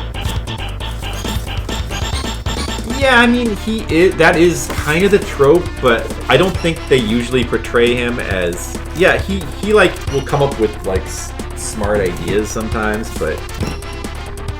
It never really feels to me like he's talking down to the adults around him. Like, usually he's pretty, like, respectful. I don't know. I don't really find him that annoying. I like Wesley. I'm alright with Wesley. I like most of the characters. Picard is awesome, Data's awesome, Geordi is awesome, Worf is awesome. Those four are all pretty awesome. Yeah, Troy's character is kind of funny. It's kind of funny, actually. Do you like Troy's mother? Actually, I do kind of like Troy's mother. See, when I was reading a review, I never knew that people hated her. And personally, I think she's kind of funny. I like Troy's mother because she's this wacky character who's like crazy and ridiculous, and it's just funny to see the other characters who are all because all the characters in Star Trek: The Next Generation, they tend to be very they're very respectful and dignified, and it's all like 24th century. We're all evolved, and we all are friends, and we don't really have a whole lot of conflicts, and everybody respects each other. But like, she's just like, she's a silly, crazy, ridiculous woman, and just seeing her, especially Picard, seeing everybody react to her is hilarious. Like, she's supposed to be annoying, like that's the point of her character. It doesn't, but like, it works for me. I like to see, I like how she makes everybody else feel uncomfortable, personally. So I actually kind of like her character, but some of her episodes are bad though. But yeah, Troy's character. Troy is a weird character. When Roddenberry died, they moved away from that utopian everyone's perfect. Yeah, which personally I kind of like. See, well, Deep Space Nine, I don't know. I've got to go back and rewatch Deep Space Nine because I'm not sure how I feel about it. But maybe Deep Space Nine did a good job of like adding a bit more realism. Maybe, I don't know. But personally, to me, like that whole utopian kind of, like everybody is kind of evolved. That's one of the things I really like about Star Trek. So that's one of the things I kind of miss about the newer Star Treks. It's like even on the Next Generation, where everybody's supposed to be like respectful of each other. Like, they still have conflicts. It's not like they don't have conflicts. It's just that... It's just cool how it... I like how it... I like that take... It's just something positive about that take on humanity. That, like, that's... To me, that, like, is one of the things that makes Star Trek fun. Like, if it's just... If the character is just written to be, like, 20th century characters in the 24th century, like, it becomes less interesting to me. Even though... the characters are often, you can't really take all the 20th century out of them. It's hard to do that when the writers are from the 20th century, but I like that they tried. I think it is, smart people working together to solve problems is fun. Like, and it's different, like it's unique, Like that's the problem with the new Star Treks, is that, especially from what I can tell, Discovery, like there's nothing really unique about it anymore. It's just like any other science fiction show. There's nothing really different about it. Like, what's the difference between Star Trek Discovery and, like, any science fiction? Or any other... What's the difference between it and any other show? The only difference is that it just happens to be in space. Like, even just, like, there's nothing unique about it. Like, take any modern TV show. Like, the way people talk on Discovery, identical to the way people talk on other TV shows. Like, there's not really like a vision there. You see what I mean? Or I think so, but I've only seen one episode and clips, various other clips. So I don't know. I think that I kind of missed that about. That's one of the things I liked about Star Trek, was that whole utopian thing. But yeah. So Troy's character. I think Troy's character is really funny. Like Troy's character. But here's the thing about Troy's character. You know what? This music is too. Let's move on. We need like more laid back music. This song is awesome, but it's not laid back enough. Booby Kids. I guess it's kind of laid back. No, it's not laid back enough. That's close enough. So here's what's funny about Troy's character. Like, the big complaint about Troy's character is that she doesn't do anything, really, and her character is basically useless. Right? You know what I mean? Booby Kids, except for talking about Troy. That's true. Like, so the big problem with her character is, like, she's useless, right? Like, she never... The thing about her character is that, like, with Troy's character, the writers basically... It was a good idea. Like, you know, to have an empath on the ship, that's interesting, you know? But in hindsight, it was not a good idea because of the need for, like, drama, right? Like, there's so many the problem is there's so many plots in Star Trek where there needs to be some kind of deception going on, and if if her power worked the way it was supposed to, then the plot would have been over at the 5-minute mark. Troy would be like, oh, this guy actually setting a trap for you, Captain. You shouldn't do this. And then the episode would just be over, you know? Like, the problem with Troy is the idea of her power is just too powerful, you know? So, the way the writers handled that is they always basically, they either dumbed down her power, they watered it down to the point where she basically is not helping the captain at all, or they just have her not be around. Like, there's episodes where they're dealing with, like, aliens that are trying to, like, trick them, and just conveniently, for no reason, just Troy's not on the bridge. It's like, oh, she just wasn't there that day. Like, there's this one episode where, like, these aliens, like, want to kidnap Geordi, and, like, so, like, they're pretending to be, like, stupid. They're like, help us. But actually they want to kidnap Geordi, right? Like, that episode, like, I'm trying to think. Like, oh, you know what happens in that episode? Like, Troy's not even on the bridge, and then later on she runs into the bridge, she's like, Captain, don't trust them, they're trying to trick you. And then, like, Geordi's like, I'm fine, I know what she's talking about. And the captain's like, whatever, Troy. And they just ignore her. They ignore her, and then, so, like, which is funny. They hand wave away by saying she can't read that particular kind of alien. Right, yeah, see, so while it's an interesting idea to have an empath, and if empaths exist, obviously you probably would want to have them on a starship, it's just not a good idea for, like, the type of dramatic plots that they'd like to do. Like, just, you know. And also, you know, the other thing that's funny about Troy, like, she's like a half empath, half human, right? So apparently that means that her powers are, like, really weak, because she can only, like, detect general emotions. Like, when the other other full-blooded empaths will come on to the like, her mother or, like, certain other characters who are the same race as her, for some reason, like, they can, like, read people's minds, like, down to, like, the exact thought. They know exactly what people are thinking. Like, it's not just emotions. They can read people's minds. And they, like, just do it easily. But Troy, she can only, like, read, like, general emotions sometimes. Like, if she's in the right mood.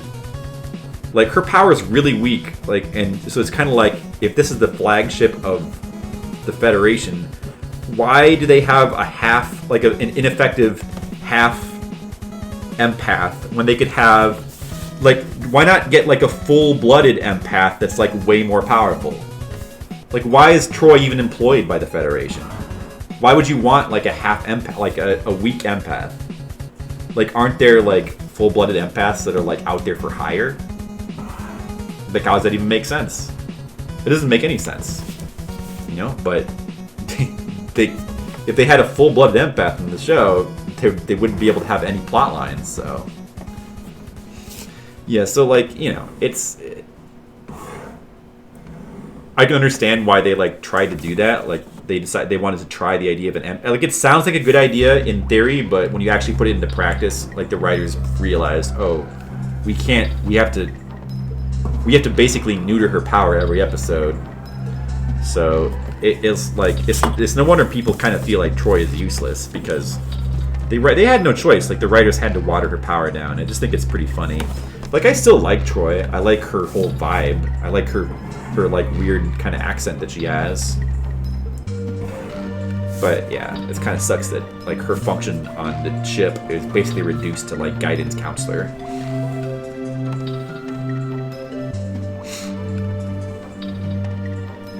What do you think about all the Star Trek talk, Skittles? Is this doing it for you?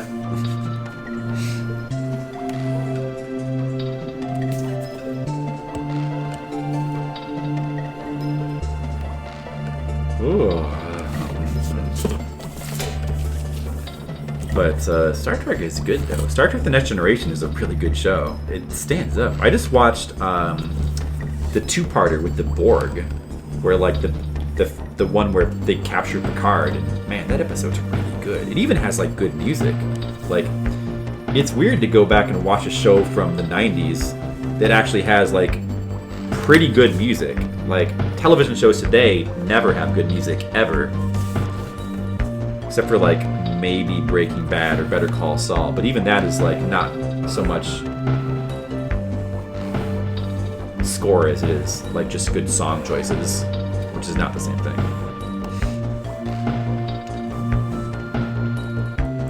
Man, that Borg episode of Star Trek: The Next Generation has a really good soundtrack. Oh, that's a good show. I need to go back and watch the original series too. I love the original series. I think the main reason I love it is because Spock is like my favorite character. Spock is just an awesome character. Just love him. Just love his whole thing. I love Leonard Nimoy and his like way of playing it. He's like he's so iconic. Yeah, Q is a really good character too. Like Q is kind of a dumb character at first, but they kind of like they did some interesting stuff with him. Like the episode where he like first makes the Enterprise meet the Borg is really good, and like and then later when he loses his powers, that episode's really good. And the dude who plays him is John Delaney, I think. He's just hilarious. He kind of does what Troy's mother does too. Like he like puts everybody like it's fun to watch him interact with all the other crew members because he's constantly making fun of them. It's almost like Q is almost like the Deadpool of Star Trek: The Next Generation, or at least what Deadpool should be. He's kind of lampooning all the other characters constantly. Yes, I think that's why Q is so popular. He's basically the Deadpool of Star Trek. I mean, Star Trek has a lot of like different godlike characters, but usually godlike characters are taken seriously. But Q is basically just like a fun trickster who makes fun of everybody. Basically makes fun of the show to a certain extent. The episode where he crashes those planes because Walter White killed his daughter is pretty amazing. I know, that was hilarious. That's my that's right. That's right. He was on Breaking Bad. The dude who played Q was on Breaking Bad. I remember. Yeah, he crashed planes. Oh, right.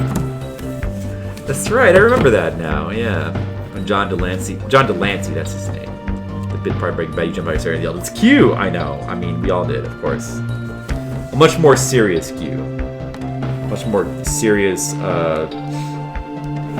weathered Q. That was Q after he'd been human for many years. He was used to our human ways. Yeah, he was awesome. He was a sad character.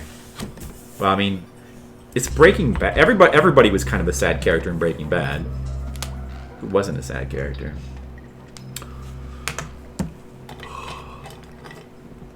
That was pretty good. Laid back discussion music. Ooh, this music. So That's what I've been doing lately, watching a lot of Star Trek episodes. And I've only gone through like 2 seasons so far, so I've got so much. That's gonna occupy my time for a while. When I'm not busy playing video games for you guys, of course. Bill Burr seemed pretty happy on Breaking Bad. Bill Burr. Is Bill Burr in Breaking Bad? What would he do in Breaking Bad? I don't remember. Breaking Bad.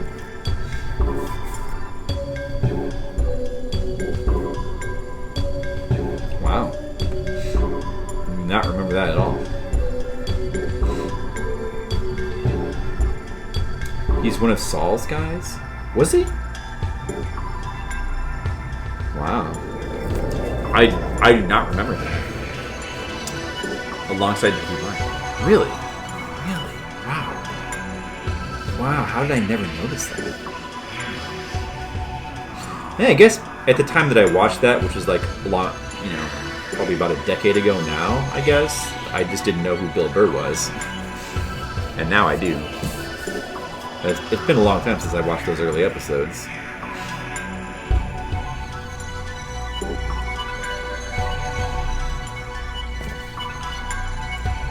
I went through, like, there was a point not too long ago, maybe like a year ago, where it was like kind of rewatching select Breaking Bad episodes. I didn't watch the whole thing, I kind of was skimming through and then watching bits of some episodes here and there, but I guess I must have missed him. Have you shown up Better Call Saul at all? No. I really don't think so. I think I would have probably recognized. Although, yeah, I mean, if he's in Breaking Bad, he should. They're kind of just sort of getting to the point where it links up with the Saul Goodman character, so maybe he will show up.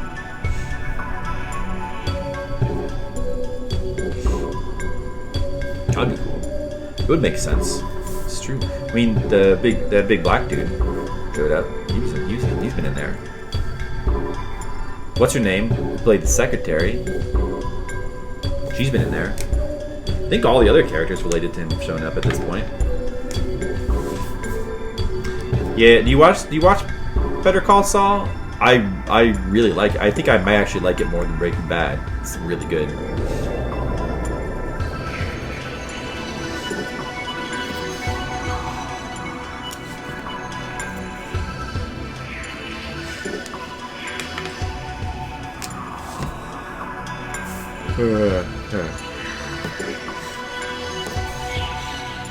The first season didn't you should get back to it.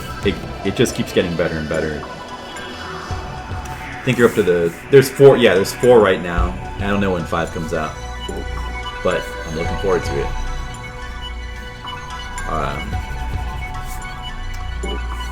Yeah, they're really good.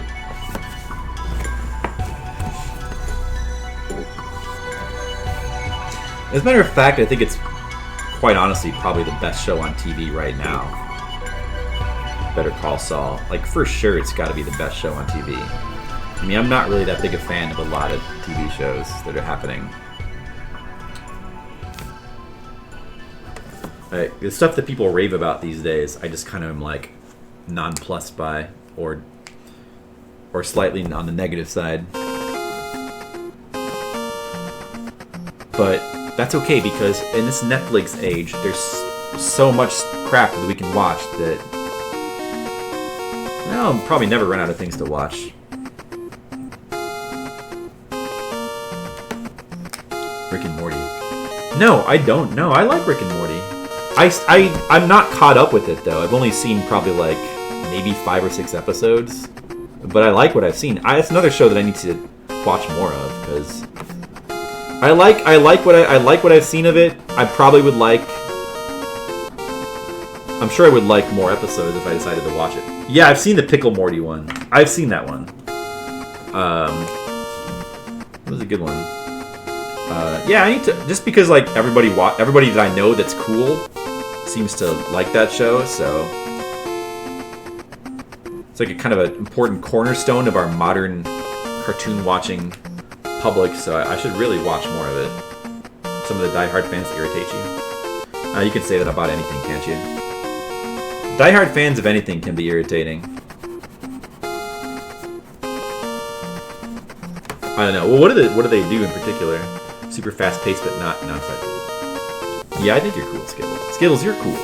How does it feel to be cool, Skittles?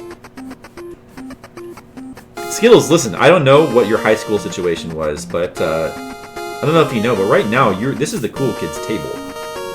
Like, if this stream were a table, this would be the cool kids table. Like, you're sitting at it right now. How does it feel? Does it feel pretty good?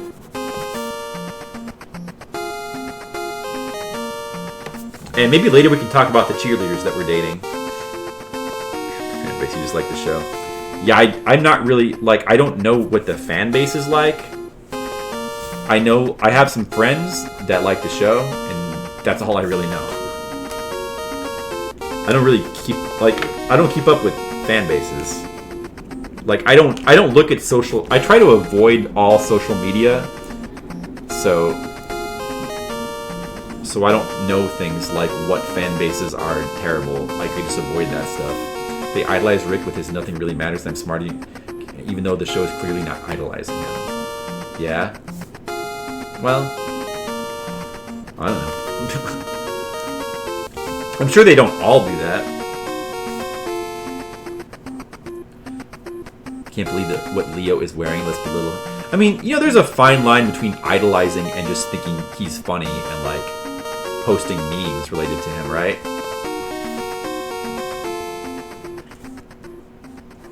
I don't know. Listen, Mr. Leo, I don't know where you're picking that up from, but take my advice. Just don't ever look at social media and you're going to be a lot happier. Just trust me. Just don't look. Just pretend it doesn't exist. There's no Facebook, there's no Twitter. Just don't look at that stuff. And then I would imagine you probably wouldn't have to worry about what fan bases are doing, because you probably won't know.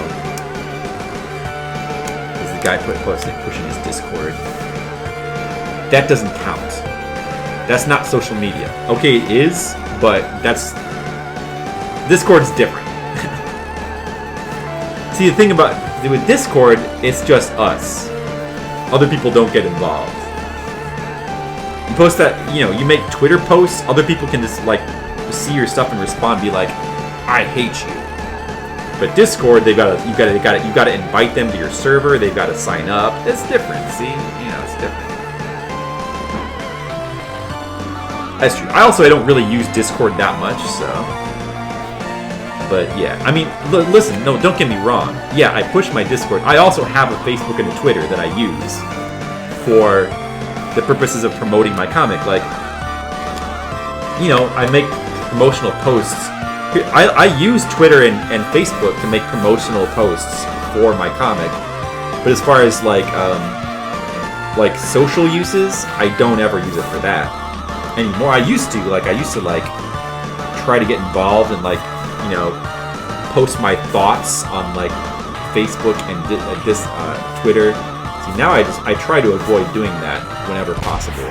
I still might, like, if I'm doing something fun or exciting, I'll post pictures. That's the most I'll do. Just the social part of it. You just need to don't look what other people are posting. Just post your own stuff and then pretend like it's going into a vacuum. That's what I try to do. Ooh, I like this music.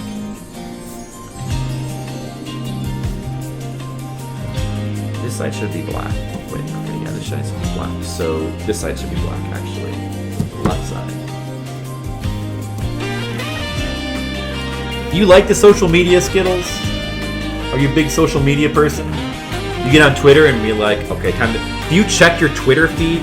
Here's the big question: Do you get in your Facebook feed and you check it to see what people are saying? You get in your Twitter feed and like look at the tweets, be like, I want to get a pulse for what the people think today. See, I'm saying that's exactly what you shouldn't do. Don't do that.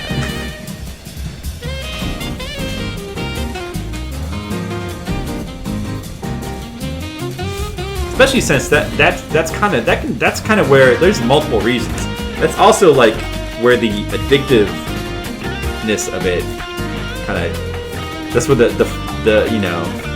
The FOMO. Did you ever hear about the FOMO thing? The fear of missing out? That psychological. I gotta see what my friends are up to. Oh my god, they're doing this shit. I'm missing out. That's where that comes in. Yo, it's boy Skittlebrow here. Make sure you like, comment, and subscribe. Yeah, exactly.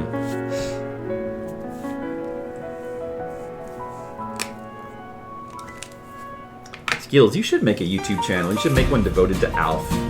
You should do reviews of Alf episodes. Hey, this is Skittlebrow, and I am your one-stop shop for all things Alf. Today we're going to be reviewing season 3, episode 14 of Alf. The episode where Alf tries to eat the cat, and this time he goes as far as to have him on the table and to have mustard on him. But at the last minute he decides not to eat the cat because he is conscious, yet his conscience stops him. So that's we're going to talk about that today. We're going to spend the next hour talking about that episode. My name is Skittlebrow, your boy. Don't forget to like, comment, and subscribe. Yeah, so we're gonna delve deep into the psychology of Alf today. Okay, who the fuck there? Don't address me like we're friends. YouTube video start with, "Hey, what's up, guys?" Hey, what's up, guys? That's true. Hey, what's up, guys? My name's Skittlebrow, and we're talking about Alf. Hey, guys. Something I never hoped to make. You wouldn't believe it. It turns out Alf isn't real. He's just a puppet. Oh my god, I don't know what I'm gonna do with my life anymore. I just don't know. Great video titles. Well, yeah, the whole clickbait concept is funny. I mean, of course, people who make videos are going to want to try to get you to click on them, so they would have like weird misleading titles or like, "Hey, look at me" titles. You know, it's not really that surprising. That's just the world we live in. Everybody wants attention.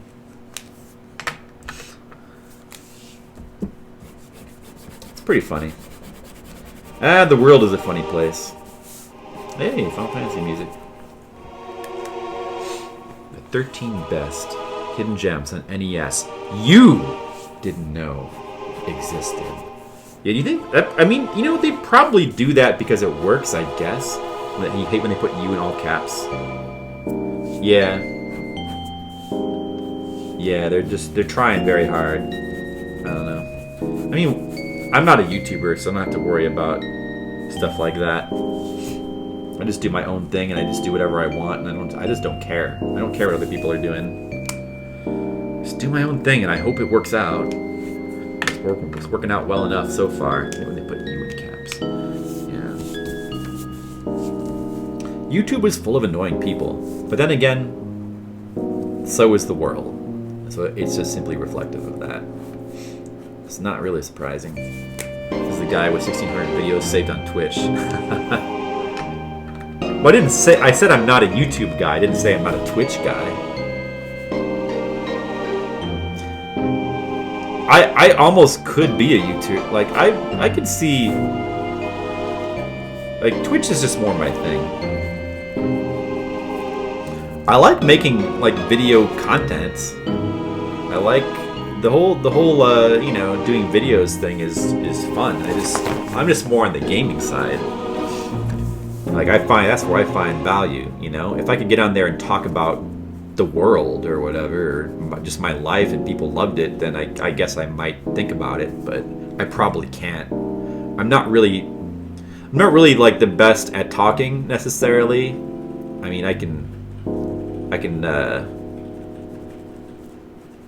have some limited amount of success. You know, I can do things like this sometimes. I can do art and I can talk, and that's more than what some people can do. But I'm not really the best at talking. So I'm probably not the type of person who would like rise to quick success on YouTube, I would imagine, unless I found like a way to do my niche content that was really cool. A lot of times it's just about production, right? Like, it's about your personality, but it's also just like about how well you produce your videos, I guess. But I'm also like, that's also something I have no experience with. So I don't think I would have much success there either. But the niche of doing, and it's not like I'm not gonna like with the Twitch. It's not like I'm gonna be so successful with Twitch that I'm gonna have to quit that I would be able to quit my other job. I would never be able to do Twitch for. It's just a hobby, but it's just a fun hobby for me that I'd like to do.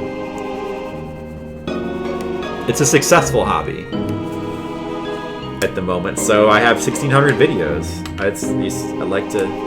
Yeah, I'm also like kind of a. I'm not exactly a hoarder, but I do. There are certain things that I like to save. I like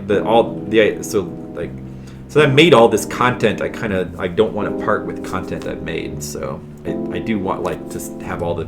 I mean, it's cool, you know. I have the guide now, and I've there's links to all the videos. So even though for the most part I'm aware that like my old video of me like playing through Faxanadu or ActRaiser, nobody's really gonna, for the most part, nobody's gonna care. But there might be that one odd person who cares, and it's and it's really just there for me, just so I like having it there, just so it's saved. I don't know. It's just a weird thing. We have those weird things about us from being human, where we just want to we want to collect things. I mean, you guys want to collect, game cartridges, and that makes you happy, and it's just a weird human thing. We just want to collect things sometimes. You guys have got your cartridges, and I've got my videos on Twitch. It's kind of like it's like a collection in a way.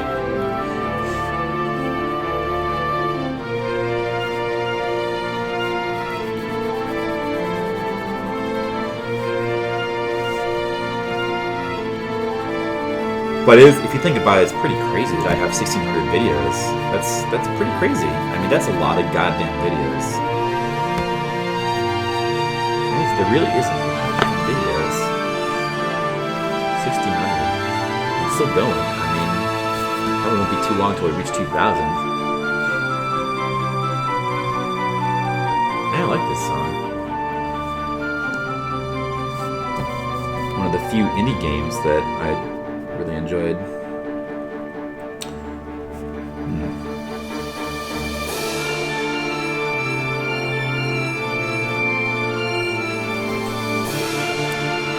Yeah, 1,600 videos. Well, also, now that we're doing this Fliptendo project that is conducive towards archiving. I mean, it's the kind of thing, if you're doing like a project, you definitely want to archive it. It would seem like a waste to just let all the videos disappear. And I have them all saved on my hard drive. It's taking up a lot of space. I'm gonna have to get a new hard drive, probably eventually. But it's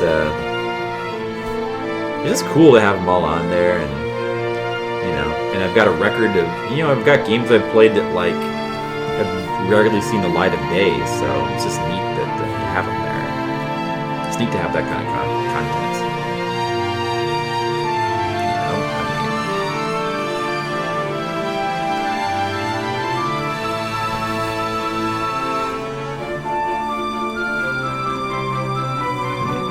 The Famicom, the NES, someday it's going to be a relic that not many people are going to remember, but there might be people who are interested in it.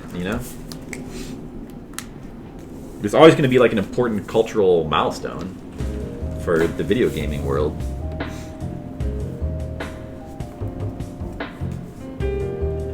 I wonder how many videos I'll have when I've finished my Fliptendo. Fliptendo alone will take up much more than 1,600 videos. There's 1,500 games. Each game is at least one video. Many of them are multiple videos. Megami Tensei was like 12, maybe 13, I think. So Fliptendo alone's got to be over 2,000 videos when I'm finished with it. That's a lot of videos. That's a lot.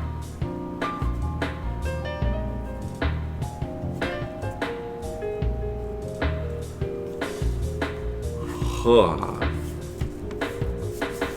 well. I wonder if we'll eventually finish 1500 is a lot. I mean, we're 1/5 of the way through. It's like if I were to actually finish it, the thing is I'm not quite as hardcore as TMR is as far as barreling through a project. Like I'm probably gonna take breaks, and I can't always stream like every day, so I would imagine that it's gonna probably be like a decade in reality before I could like actually finish Fliptendo, but that's kind of okay, right? I mean,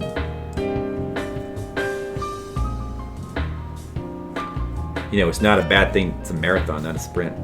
That's true. It's true. It's funny that is true, but it's funny how, if you know TMR, it's funny how it always seems like a marathon that he was. If NES Mania was a marathon, it's a marathon he like sprinted through, like almost the whole way. Like it's funny how hardcore he was able to stream. I'm glad he was able to finish the project before stuff happened with his mom, though. Like this stuff. Hopefully he's able to come back sometime soon. But yeah, it's better to treat it like a marathon than a sprint. That's my thoughts too. Although it's not like I mind playing, like I don't think I'm in any danger of burning out on Famicom games. I'm not getting sick of them at all. They're still fun. I'm looking forward to playing more Biosenshi Dan. The only thing is that I also, a lot of times I feel the inner, like this inner voice, like asking for variety. So sometimes I just want to play other games. So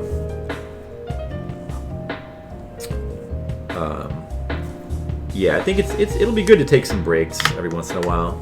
I'm gonna probably be taking I think maybe starting next week we're gonna start a PlayStation special, and we're gonna do like either maybe like 2 weeks of just solid PlayStation games, because I've been wanting to do that for a while. I'll have to think of like a clever name for it or something. Flip Station. I don't know if it's the thing that like needs to have its own like layout, but basically I want to play a bunch of PlayStation games for fun. Been wanting to do that for a while. Like there's certain games that I've been wanting to stream for like quite a while, like Intelligent Cube, Jumping Flash, maybe the first Twisted Metal game. There's like a lot, just like Famicom. Yeah, there's a bunch of neat, like there's a ton of like really interesting, neat, cool PlayStation 1 games. Japan only games, there's probably a lot of them that I don't know about. Even just like American, like there's tons of obscure, weird hidden gems just on the American side too. And there's something about early 3D games that I just really like. Something about early 3D platforming that I find really fun.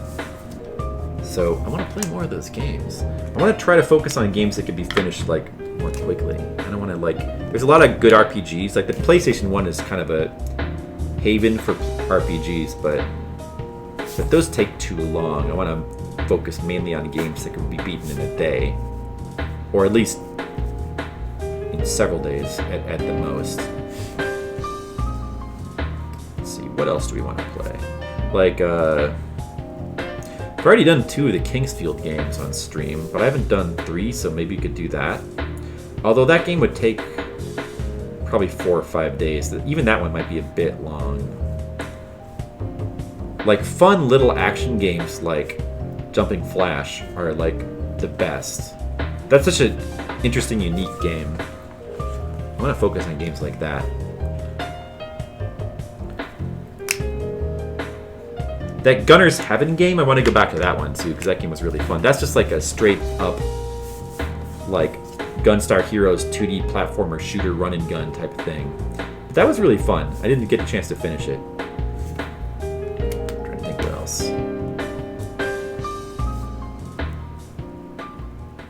I don't know, I'll have to look at... I'm sure there's a lot that would be fun. maybe I'll even like I'll even like ask for some requests. You know, we can take requests on the Discord. I won't be able to do with the PlayStation 1. I will not be able to do request streams like I can do with the other systems, because I cannot like download every single PlayStation image onto my computer. Like, I just can't do that. But we can take requests on Discord. Like, people can post ideas, and I can look at them and I can pick the ones I like. But I'll have to have them ready in advance, though.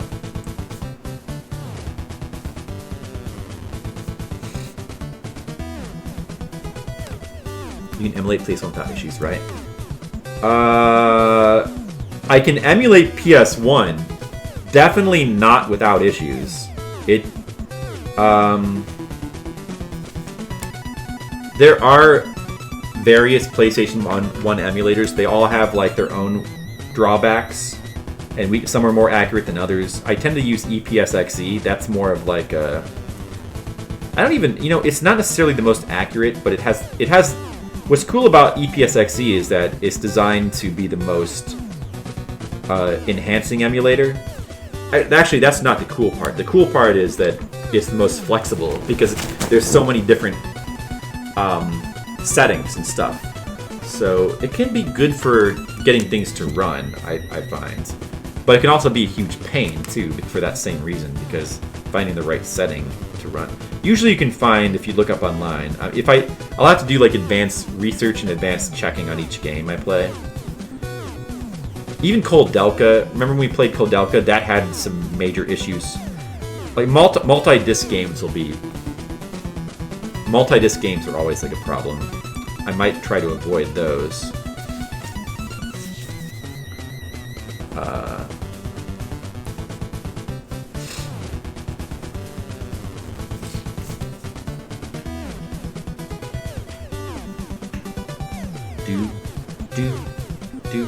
But yeah, it'll be the type of thing where, yeah, definitely not every game. There are going to be some games that are just going to be like too difficult to run correctly. Like, I mean, if you remember, we had a really hard time getting D to run perfect. In the end, we just couldn't get D to work at all. So there's going to be games like that. So there'll be some games that I just won't be able to play. But I'll try to check them in advance and figure out which ones I can play. Hopefully we won't be blindsided by a game that we suddenly just can't finish. I'll try to avoid games with disc switching for that reason. There are definitely some cool games I'd like to check out. But yeah, PS1 is a cool system, so that'd be fun. That's the thing I want to do in the very near future. PS1 emulation come a long way, so to find the right emulator setup. Yeah, that's probably true for most games, and I'm sure there's even a way to get D to work. I can also try to... I have RetroArch set up too. So if I can't get any of the emulators I have to work, we can try RetroArch for some of these games. Maybe. Hopefully Sapphire Drew can help with that.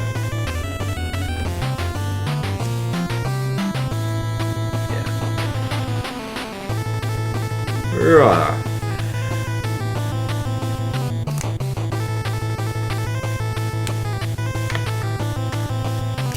Mr. Leo, can you think of any PlayStation 1 games that, you know, now is probably a good time to ask. Do you have any ideas for games I should play?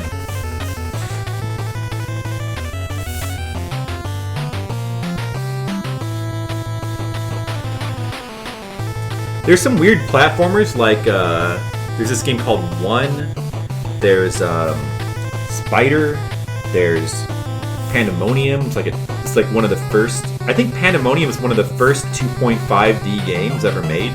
Oh, there's Klonoa. I think Klonoa is PS1, or is that Saturn? A Cowboy Bebop game, Japan only. Yeah, that Japan only games can be tricky with the PlayStation 1, but we could try that. I would like to check that out. There's also a game for the now popular Battle Angel Alita comic. There's a PS1 only RPG that I've always wanted to play. I have a translation for it. I think I can get it to run properly, but I'm not sure. Hopefully. But that one, yeah, with the game LSD. Yeah, LSD, the Dream Simulator, I think. I do, yeah, that would be a fun one to play. Yeah, I've always wanted to try that one. Just a weird, trippy experience. I love weird, trippy experiences. So that sounds perfect for me. Although, that might be... The only thing about that is that... that might be a better game to save for, like, October streams. I think that it could be weird, trippy enough to work for, like, a fun horror kind of vibe. You know? I don't know. Maybe it doesn't fit the horror theme. If it doesn't fit the horror theme... Oh yeah, Pepsi Man. I've never actually played that. That would be a... See, there's all kinds of games we could mess with. Yeah, Pepsi Man. There's like Hyper Bishi Bashi, which is one of those like it's kind of like Ichidan R or Tanto R, one of those like mini game multiplayer things that are really fun. Pepsi Man. Pepsi Man is hilarious.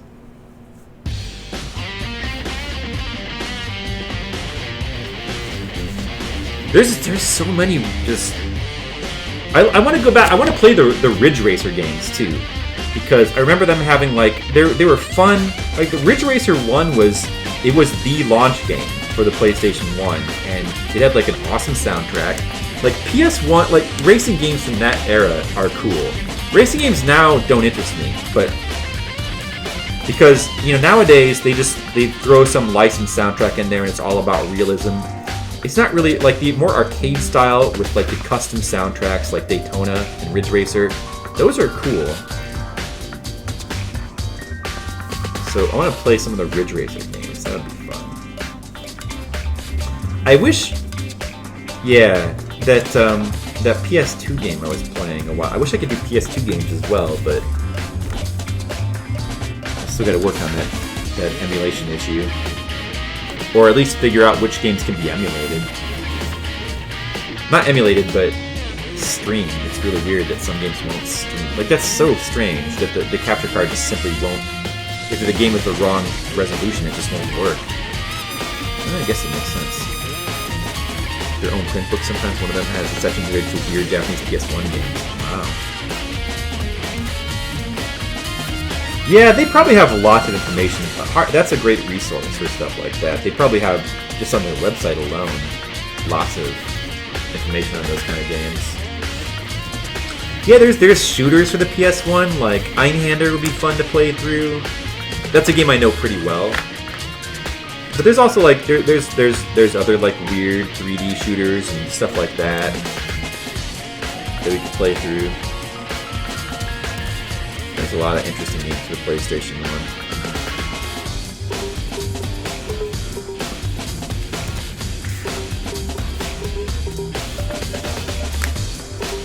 So, I think that would be fun. We need to take breaks from Fliptendo every once in a while. I like to just play a variety of games, and then there's always going to be modern games you're going to want to play, so you gotta make time for them sometimes.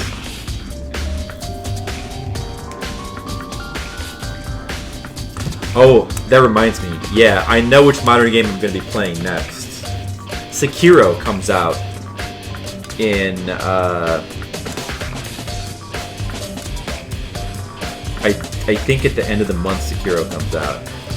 We're going to have to play Sekiro. That game I'm going to play and stream for sure. That's going to have to be like a day one purchase, actually. That's like the game I'm most excited for. I think it's towards the end of March, so we could do the PlayStation 1 thing, we could do a little bit of Fliptendo in between, and then we'll have to go to Sekiro. And then we'll probably another From Software game. It's kind of like Bloodborne, but in medieval Japan. The game it actually looks like it takes a lot from Tenchu, which, that's another, we have to play Tenchu. I've never actually played a Tenchu game. You thought that was Neo? And it kind of is, but this is like a more refined Neo kind of. Yeah, we got to play through Tenchu, like the original Tenchu, which will be perfect. That's like the perfect precursor to playing Sekiro, because Sekiro is basically like a modern Tenchu, although it has stealth, but it's more focused around like grappling hook mechanics and like aerial mechanics. It looks amazing. Like if you haven't seen it, check out a video. It looks incredible. and I can't wait to play it. It's going to be super fun, and we're going to stream it. And we'll probably do like an alternating thing where we alternate between that and Flip Nintendo.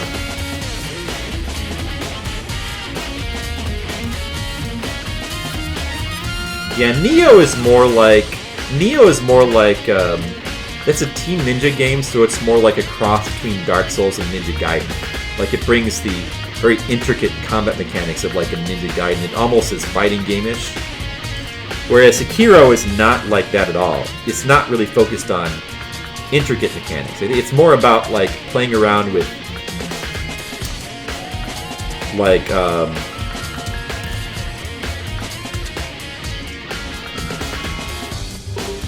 it's more about like bringing a different style of combat, I think, to the forefront, with like it's a focus on like specific things like aerial attacks and grappling hook and movement, like vertical movement.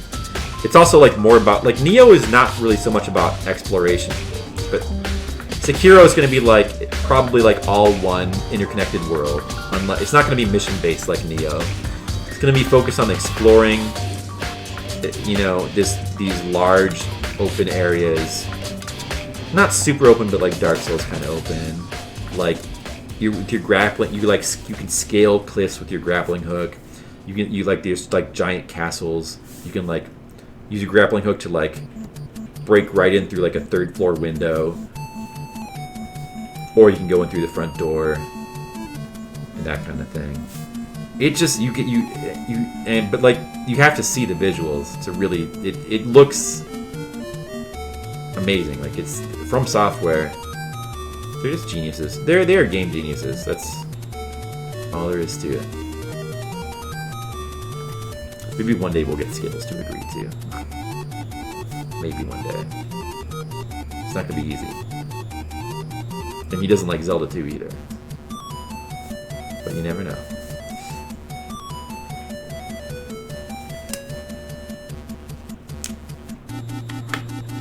I always like to say that the Souls games and Bloodborne, you know, Soulsborne, they're kind of like it's like they're games from they don't really feel like games from our current modern gaming paradigm. It's almost like they're games from an alternate dimension. They're from an alternate dimension where gaming didn't start to suck and weren't like where games stayed being like the stuff that I thought was cool, which of course is how you know something sucks, because if I like it.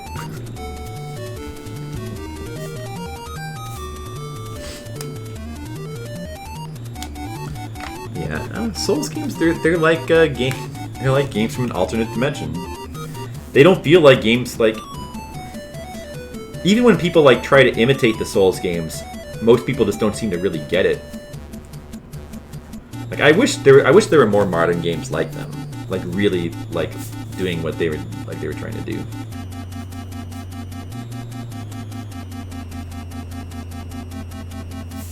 Of course, there's modern games that I like. I like stuff. Either there's good RPGs like the Persona games, Octopath Traveler. There's stuff like Nier and Gravity Rush. There's a decent amount of modern games that I still enjoy, but just overall, even stuff that I like Zelda and Gravity Rush, they're missing some key things that I like difficulty, and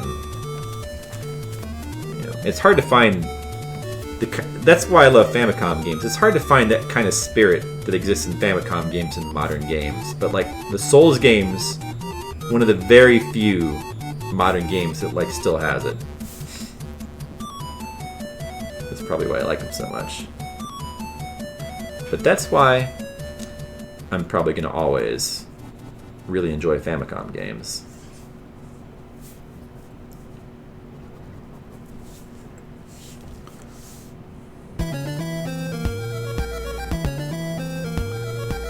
And then a Castlevania 2 song came on.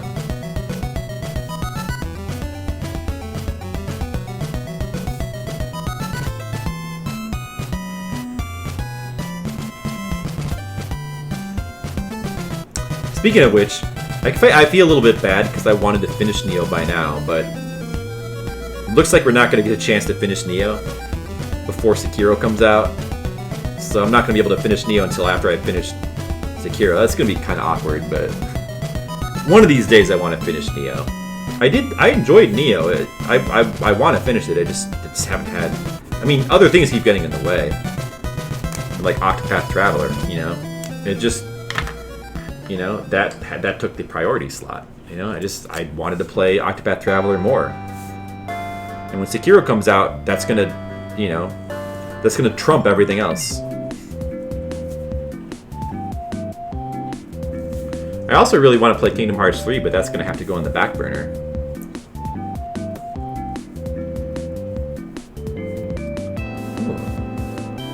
Is this a Mr. Leo request, or did I put this in here? Oh, this is me? Oh, Woggy in Paradise. Oh, I got this song from Legacy Game Hour. I remember.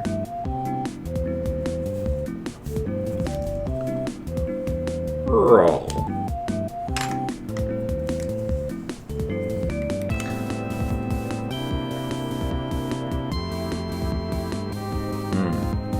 I feel like we might be we might have kind of a short gaming, like a short Patreon stream today, because I'm running out of things to, like, when I finish this page, I don't have any more script to work on, and it feels like we're kind of running out of energy kind of early here.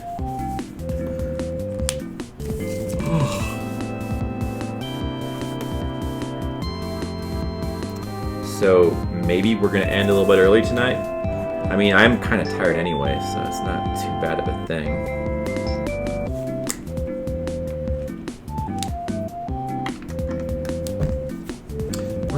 We might make this one a short stream today. You gave everything you had. I know, Mr. Leo. You put forth the effort. Hey, you did your best. I appreciate it. There's only so many things you can talk about before the conversation winds down.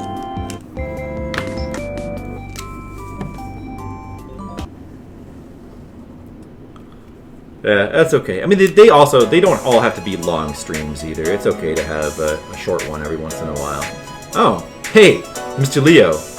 Recognize this song? Notice how you didn't put this one in here? We have a match. My playlist just decided to match. Is this? Oh, you put in Sento. You put in Sento. Ah, it's not a complete match. I do have Sento on here though. Wait, is Sento? Wait. Is Bathhouse Sento? Is that the same song? Wait. Or is that a different song?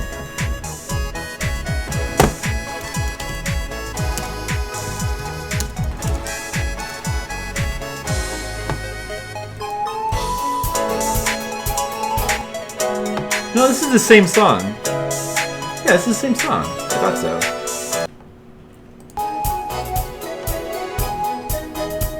Yeah, I think Sento... Oh yeah, that's right, Sento means bathhouse. I forgot that I just learned that. Sento means bathhouse. That explains it. Right. Man, I'm getting kind of behind on my Jap. Like, I haven't had a lot of chance to do much Japanese learning lately. I feel a little bit bad because I don't want to like fall out of it. You know, I don't want to like let my training lapse. But I just got so much other stuff going on right now. It's been tough to keep my Japanese training up. Yeah, I got to get back to it soon. You'll stick with me? Yeah, I hope so. Well, you know, I've got a bunch of Kickstarter stuff going on right now, so I gotta finish that up.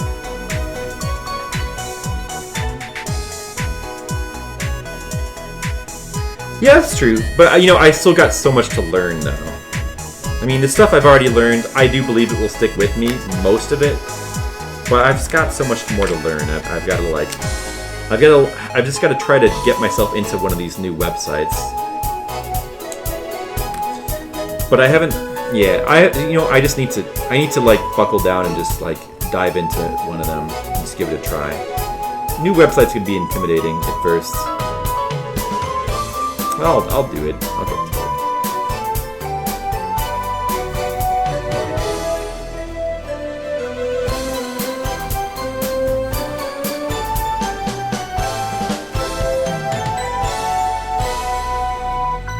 This page is looking pretty good, I guess.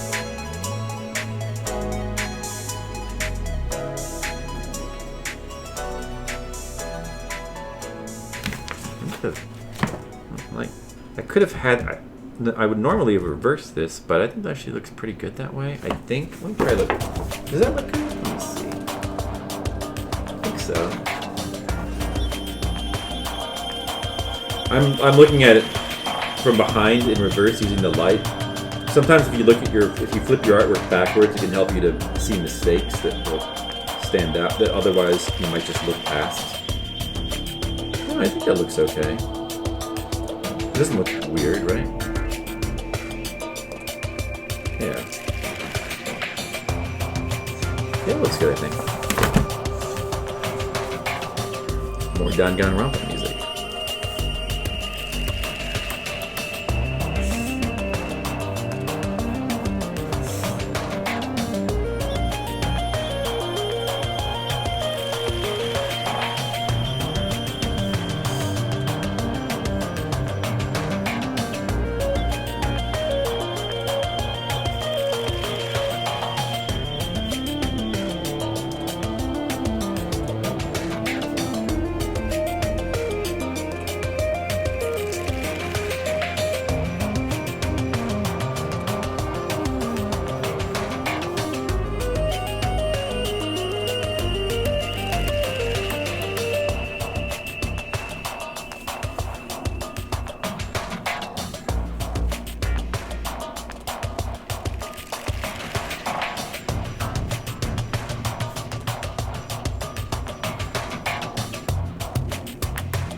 Is it just me, or is there a sound of, like, shuffling cards in this song?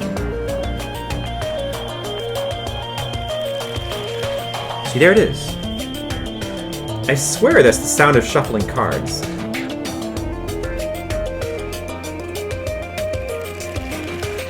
it is again. Sounds like riffling cards. Never noticed that before. That's so weird.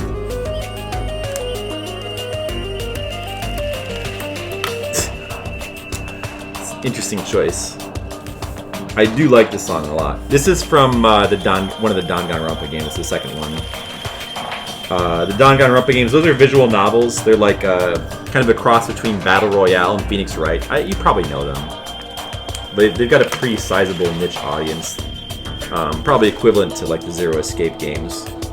They're pretty similar to the Zero Escape games in some ways. They also happen to have amazing soundtracks. So obviously I like them. They have incredible soundtracks. They do a really goddamn good job with the music for those games. In fact, I would say even better. Zero Escape, that series, also has amazing music, but I think Danganronpa probably one-ups it in the music department. Oh. Phoenix Wright, another series with like amazing music. Speaking of amazing music.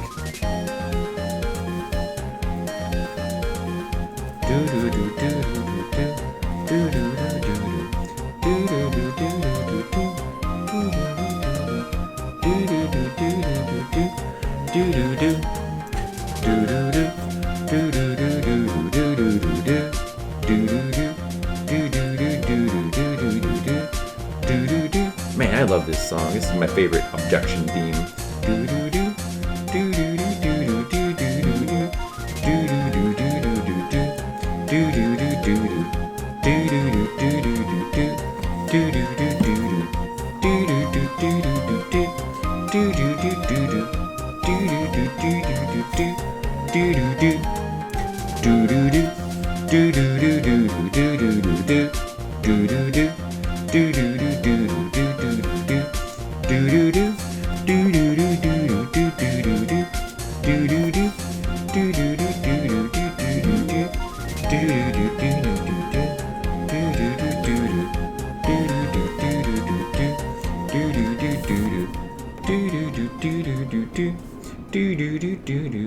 What the fuck? What the fuck?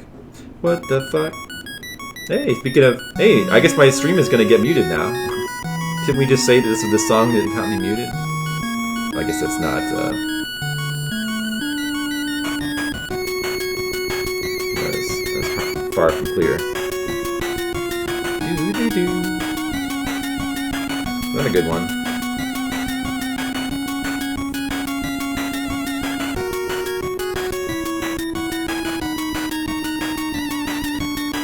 Yeah, we need more Famicom music right now. Let's see what other... Oh, the Rayman soundtrack is next? Oh, that's good though, too. Anguish the Boom. There was a really fun PS1 game that we played a while back, Rayman. Yeah, that's another thing I need to do, is play the other Rayman games. I don't know when I'll do that, but I would like to. So many goddamn games I need to play. It's not fair. Why does there have to be so many games to play?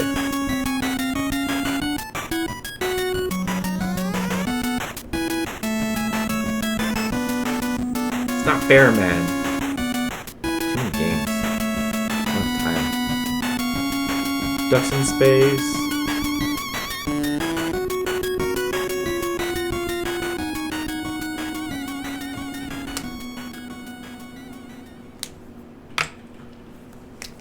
Well, look at that. I drew a page. Oh yeah, this music. This music's pretty cool too. Alright, let's do it.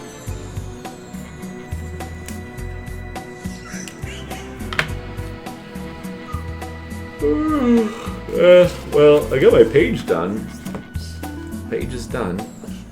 I drew this thing from scratch. It happens. Kissing girls. Everyone likes kissing girls. Let's see. Wow. What else can I draw?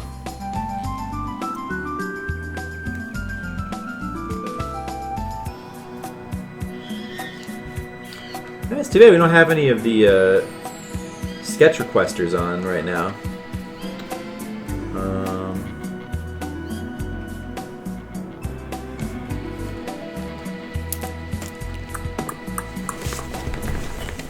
Maybe I'll draw my own thing. Hold on a second. I'll get some cardstock. Draw.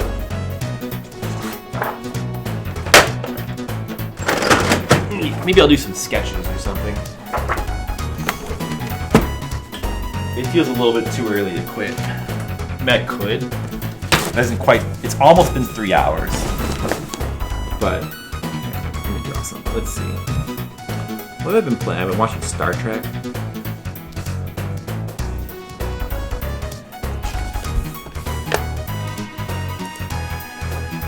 Let me see. Maybe I'll do like a drawing of Data. Data drawing, how about that?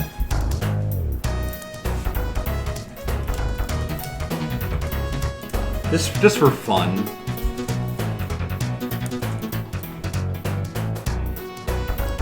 Here we go. I need a good reference. Okay, there. Let's see if I can do a good drawing of Data, just for fun.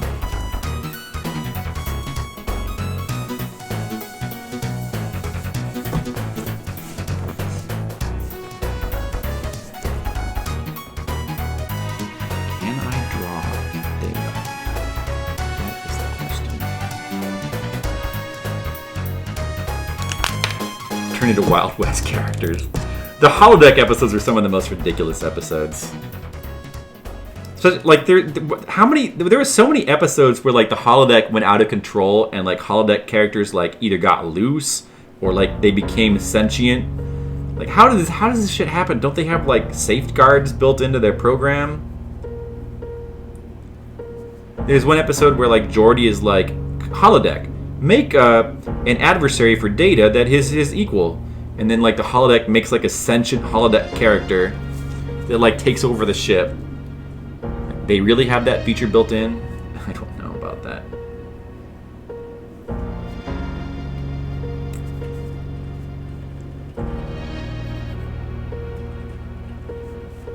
After Barclay?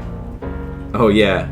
Yeah, I saw that episode too recently. The one where he like has his fantasies about the other characters. That's pretty funny. That's pretty funny.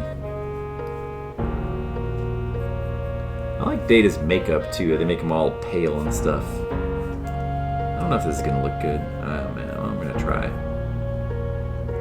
It's hard to capture his eyes actually.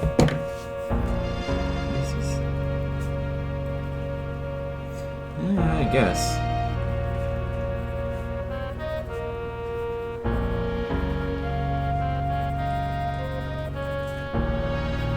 I mean, you know, I gotta get practiced here. Somebody, you never know. Somebody might commission me to draw up Data, and you know, I gotta be ready.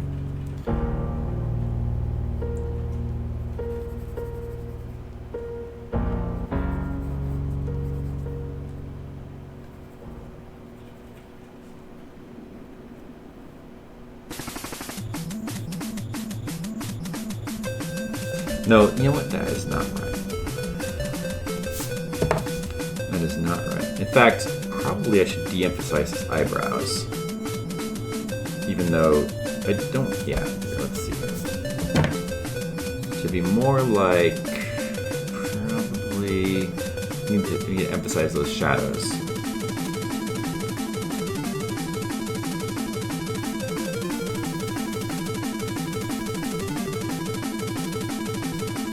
More like this, probably. Come on, Data. Appear on my page.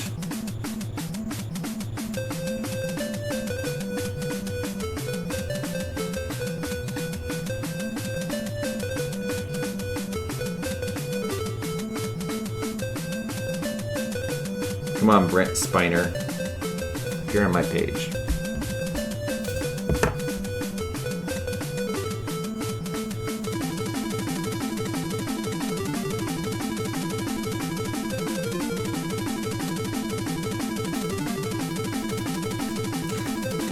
This doesn't seem like it's gonna look right. Oh well.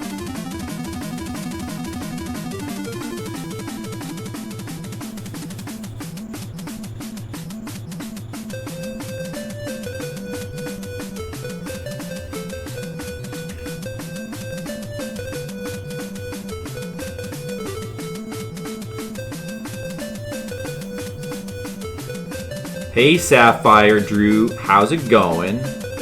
You're coming in at the tail end of the crazy art stream. Almost over. I'm trying to draw Data, it's not working out so well. Yeah, you know, those eyes are not. Why is it not working out so well? Yeah, I drew a page. You missed it, Sapphire. I drew a page with girls kissing. Look, there's girls. I just drew that. See, pretty exciting. Now I'm trying to draw Data from Star Trek. Stream's about to end. Yeah. Well, you can stay up late tonight, huh? Well, I mean,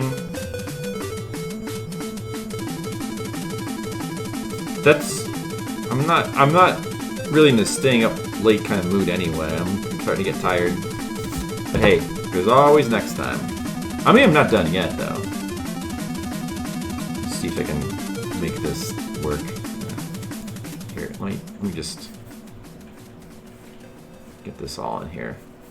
Like, you know, it just doesn't really resemble him. No. He doesn't, why does it not resemble him? I see the, okay. Let me go back to the drawing board. Yeah, let me just start over, I guess. try another one. Here, maybe a different pose would work better.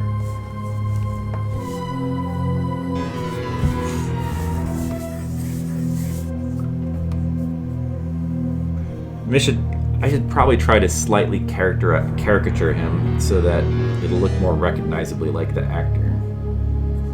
How can I do that? I've done caricature stuff in a long time. Ooh, wow, this Kingsfield music is perfect for androids.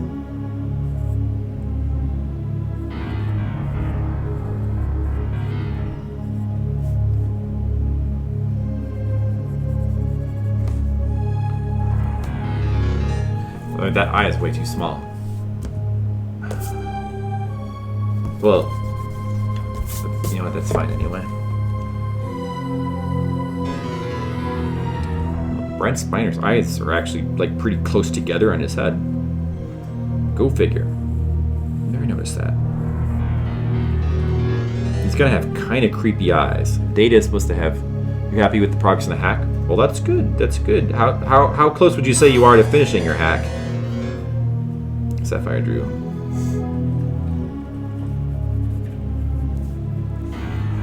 Let me try to block this out.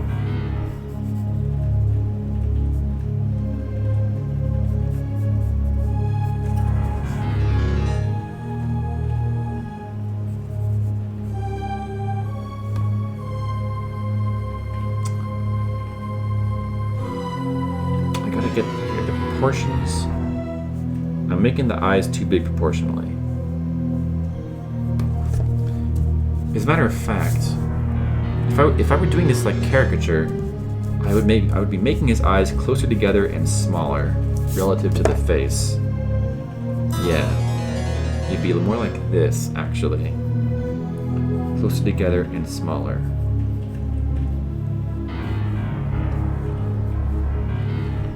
And the eyebrows should actually be closer to his eyes. Let's see if we can. Now, his nose should be way bigger compared to his eyes, like quite a bit bigger. Like that, probably. His mouth. Here, let's see his mouth.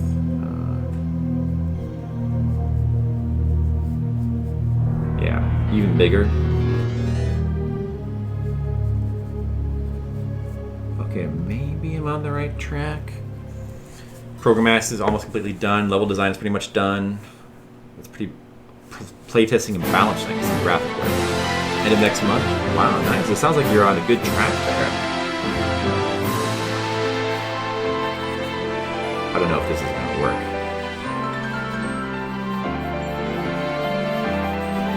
Well, definitely not quite right, but.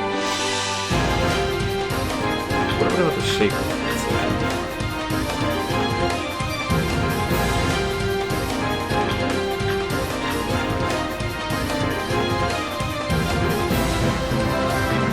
Just the way it carries. Stop it. I would try to exaggerate the way it's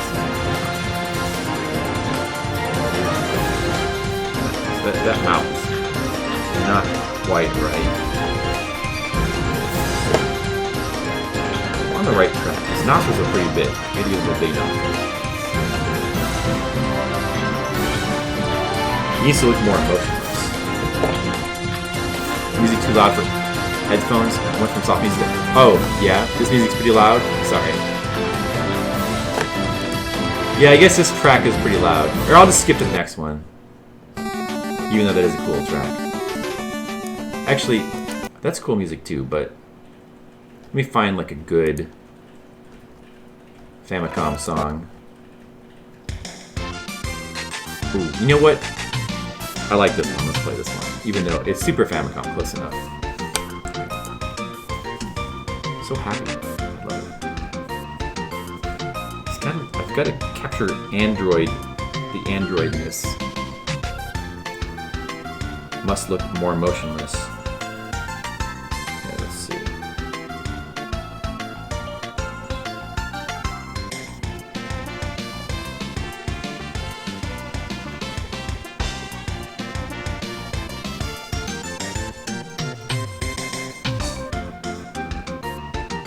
Do-do-do. Man, it's not easy to draw Data. Are you drawing Shatterhand? I'm trying to draw Data from Star Trek Skittles. I think we're getting a little bit closer now, a little bit warmer. I guess, unsurprisingly, actually pretty difficult to draw him. But I think we're getting warmer.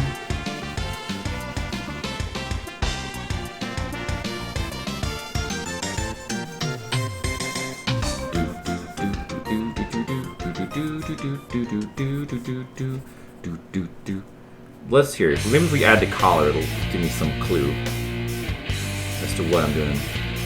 That's not quite right still, but...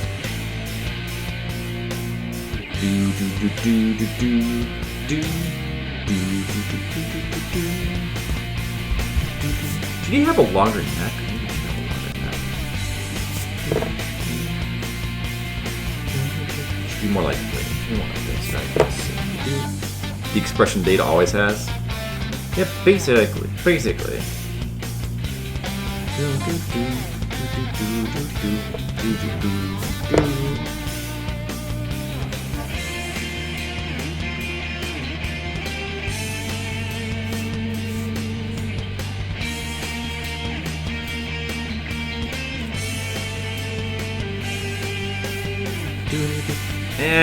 Warmer, but this is not. This is still.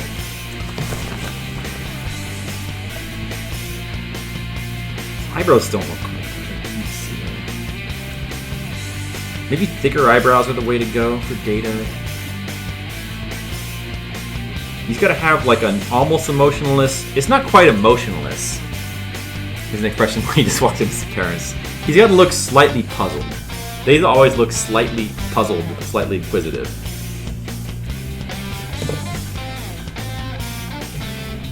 Yeah, I need to. This is not. I need to work on this some more. Let's see here. Data, where are you? I don't know, maybe the nose is still not.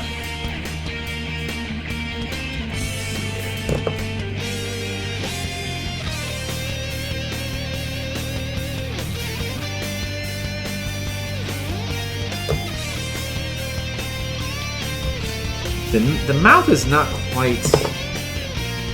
For like, let's see. Think in terms of caricature. Think in terms of caricature here.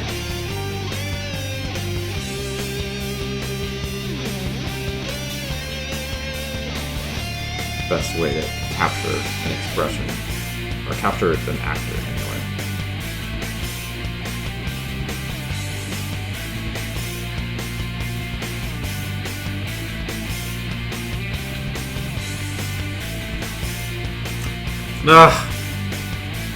It's not quite right. It's not quite right. Maybe, is it the hair?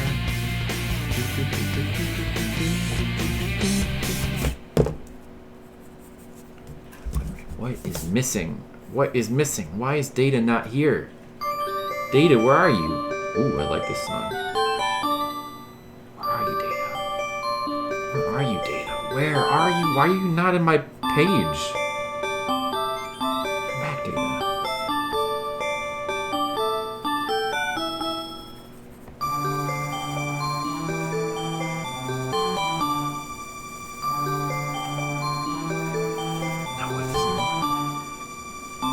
Head look too fat? Maybe it should be like a skinnier head. The head shape is wrong too. Here, actually, you know what? Let me try more like.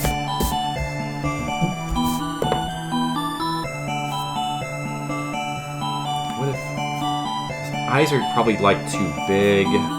They should be smaller in his head.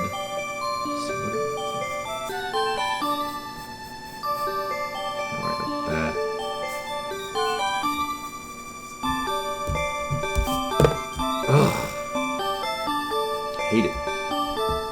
Hate it.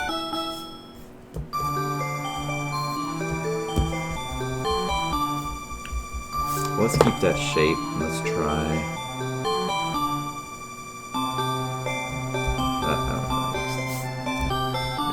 Let's see. No. That can't be. No.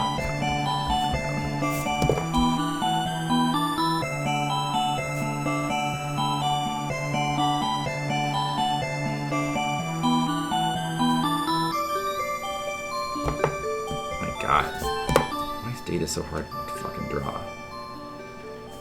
Why? Why won't he appear on my page?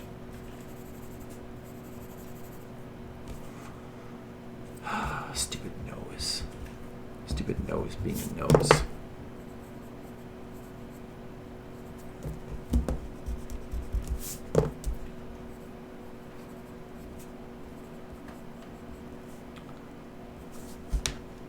No, I think this song needs to be moved along.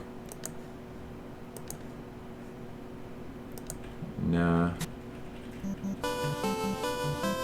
Okay, I guess.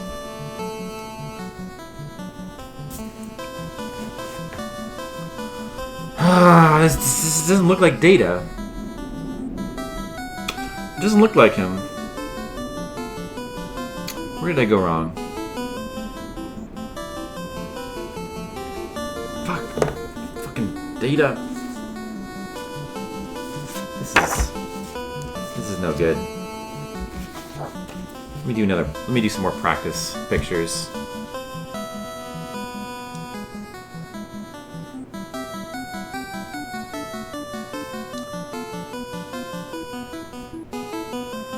I try to caricaturize him more.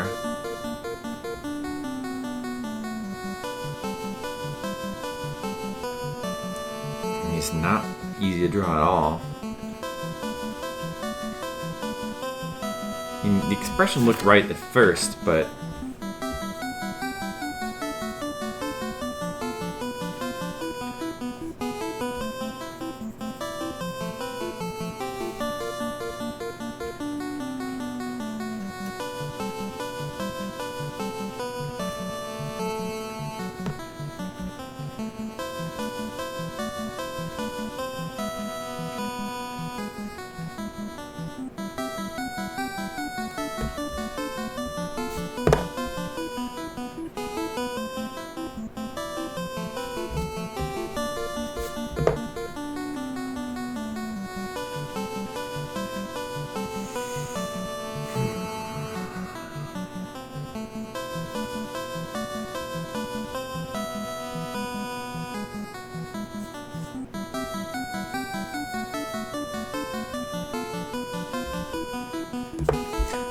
maybe I should. Here, let me try looking at a different piece of art. Or I mean, not art, but like a different photo. What about this one? Or maybe I should try going off of this one. Different expression, maybe. Although all those expressions are the same, but.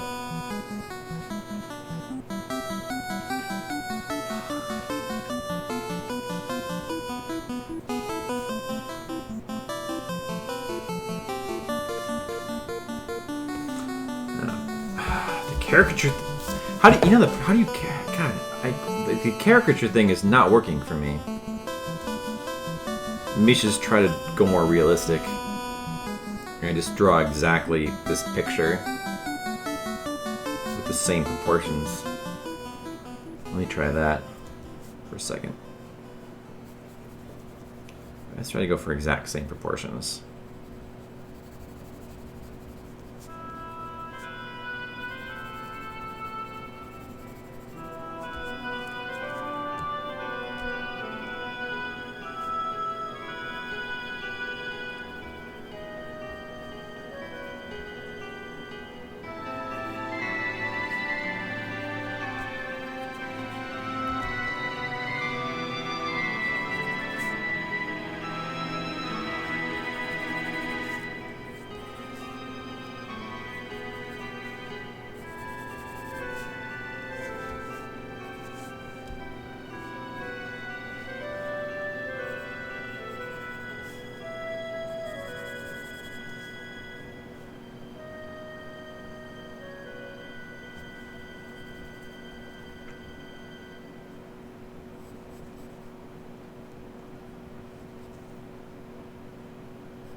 Maybe this is looking a little bit better.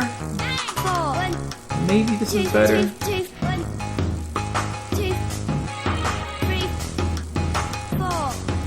Maybe. Three, three, Maybe. one, one, four, Maybe. one, two, two, two, one, one, two, three, four, three, three, one, one, four, one, two, two, two, one, one, More on the right track now, at least. two, three, four, three, three, one, one, four, one, two, two, two, one, one, two, three, four, three, three, one, one, four, one, two, two, two, one, two, three, four, three, three, one, one, four, one, two, two, two, one, one, two, three,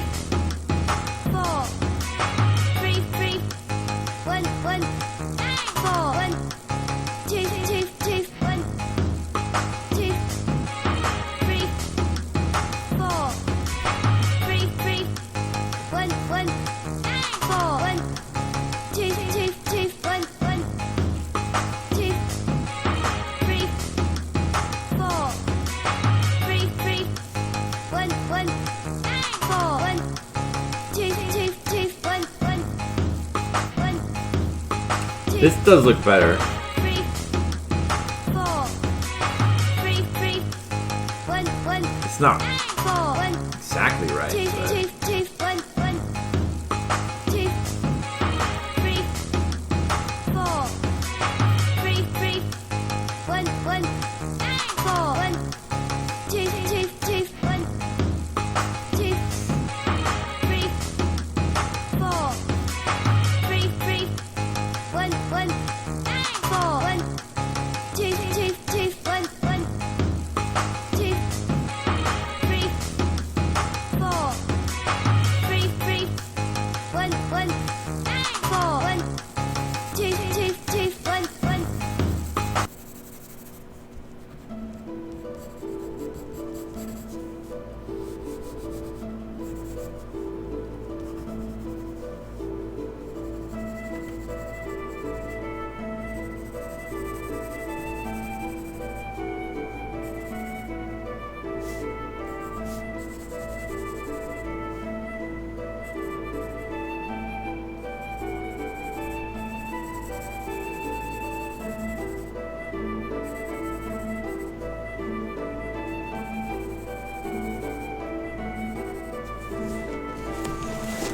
data. Well, it's not quite. Those proportions are not quite right. Is the problem. It's not perfect, but it kind of looks like him, sort of. I mean, I don't think you show that to someone, and I don't know if they necessarily go data. Maybe the uniform would tip it off. Put a Starfleet thing here. I'd probably tip it off, but good enough, I guess. This looks like one of those portraits from the 80s where the person's like double exposed in the same photo. Kinda. Oh, alright, that's my data experiment. Oh, this one's terrible. I'm just gonna throw that out. It's my data experiment.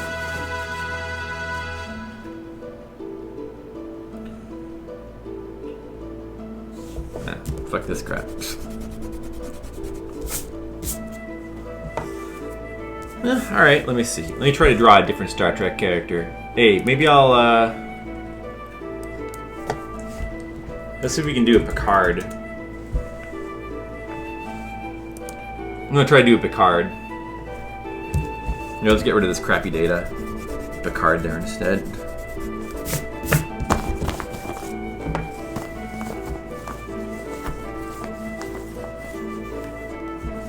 Grandma Popsicle Funny. Oh, great. That's a good one. Oh, these kind of photos, Skittles. That's right, that's right. Yeah, those are kind of cool. Why no Captain Kirk? I don't know. Because he wasn't on the same ship as Data, I guess. Let me try to go with the. Let me try Picard. All right, let's see if we can do Picard better than Beta. Picard, I think Picard has a more distinct face, maybe.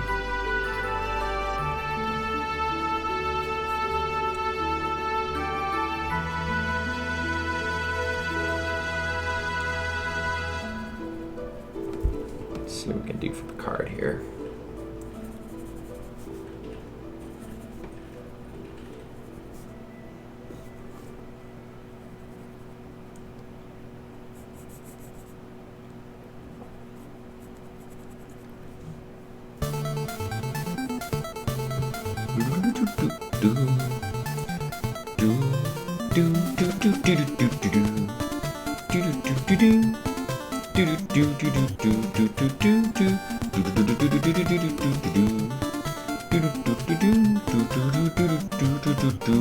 I am Captain Picard.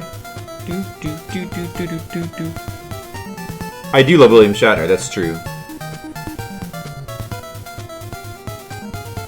Like they're having a daydream about themselves, that's funny. You're a huge Alex Trebek fanboy, so I'm surprised to see you streaming tonight. Why? What's Alex Trebek doing? Oh, he has cancer or something, right? I heard about that. It's like, yeah.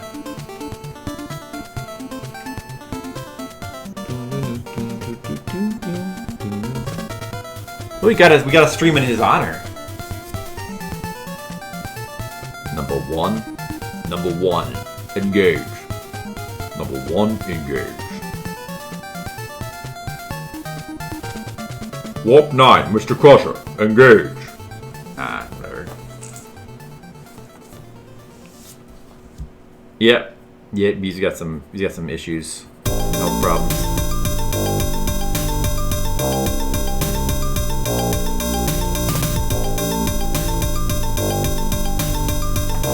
No, that nose is not right. I gotta keep my vision wider here. I gotta step back and keep looking at what I'm missing in the picture.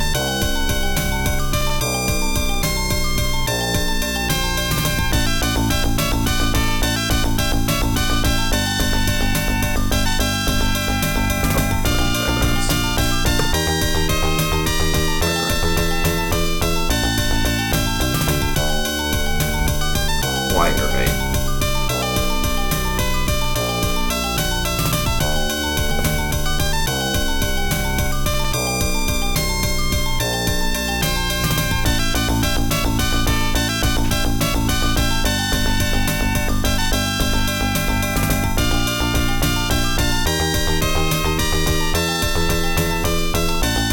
It's fortunate that Picard has a much more distinct face than Brent Spiner.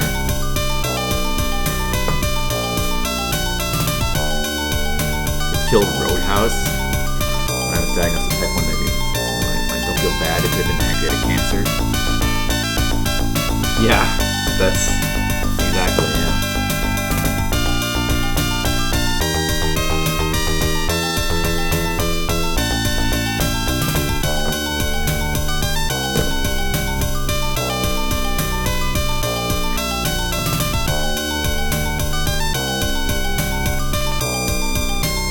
Sounds like he has that was his bedside manner, I guess.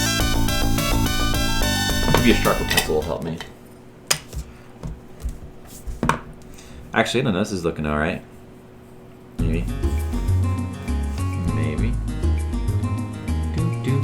Captain Picard.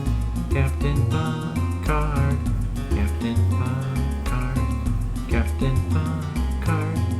Captain Picard. Captain Picard. Picard. Picard.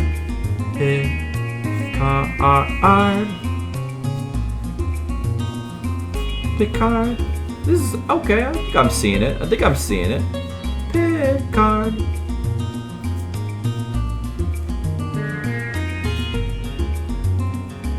Picard.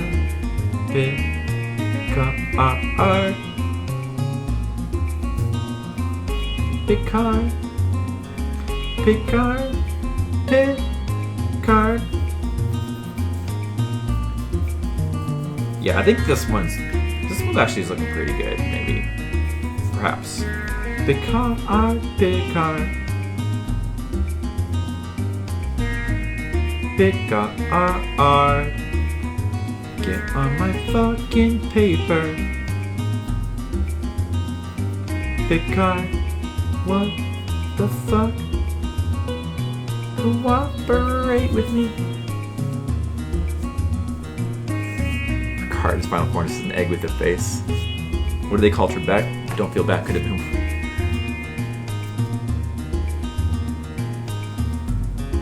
I don't know.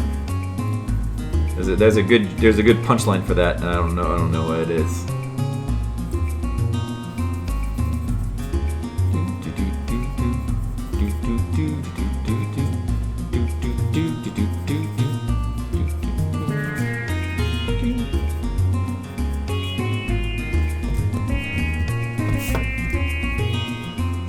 Did you get the card face? Yeah, I think this is actually turning out pretty good.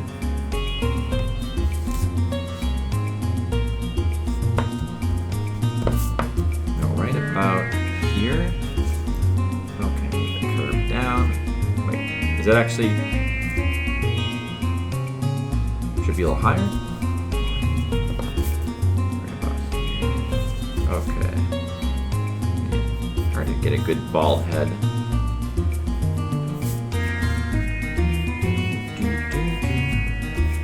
Is that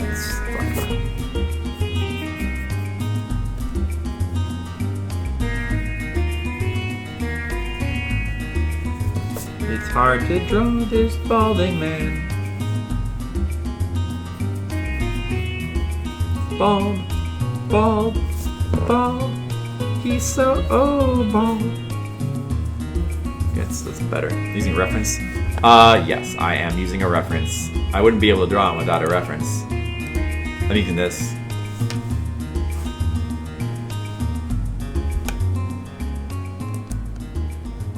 Yeah, I'm using that.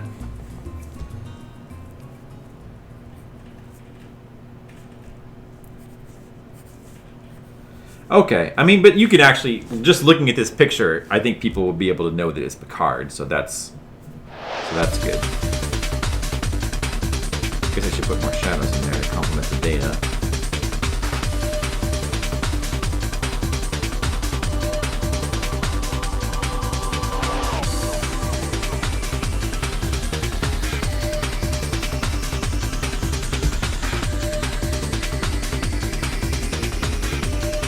Patrick Stewart and David Lynch's Dune? No. Actually, no. I haven't seen Dune in a really long time. I didn't even remember that he was in that. He looks the same. I didn't even remember that he was in that movie. I remember Patrick Stewart in, but you know what I do remember is Patrick Stewart in the movie. What the fuck is that movie called again? God damn it! The one with the naked woman. Naked alien woman who's like super hot.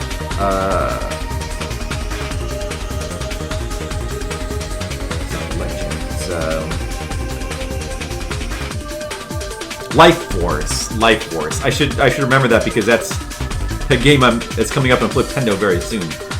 You ever see the movie Life Force? Picard has the most hilarious role in Life Force of all time.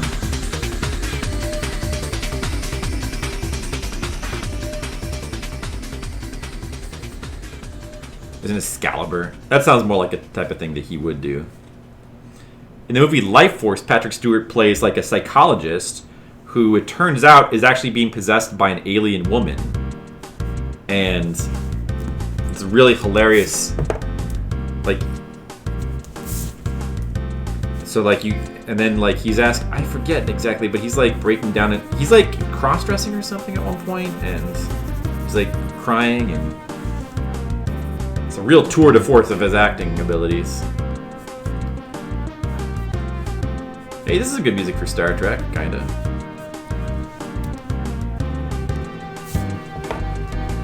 The usual John Borman films. What, Excalibur or Life Force? I don't remember which one is a John Borman film.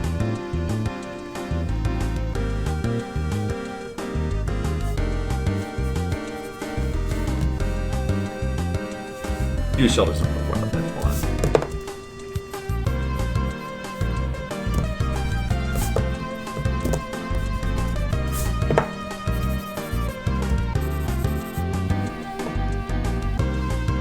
There you go. This shoulder doesn't look wide enough either. Oh, I drew the thing upside down on Data's body. Whoops.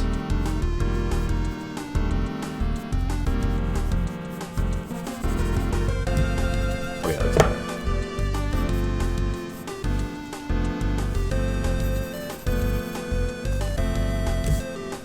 Yeah, that card looks pretty good. Excalibur. I don't think I've ever seen Excalibur, actually. Sorry. What other Star Trek character should I draw? What do you think? Troy or? I try to draw Troy. She'd be fun to draw. Some boobs in there.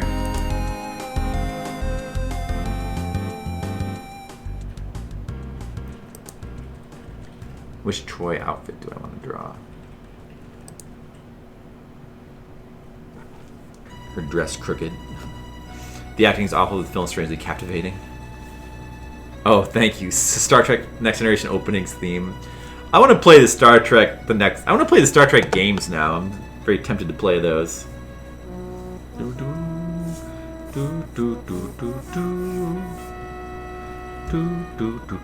Wait, what am I should put Geordi in here somewhere. Well, anyway, let me draw Troy here.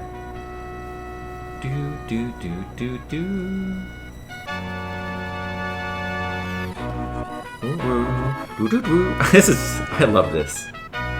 This is actually awesome.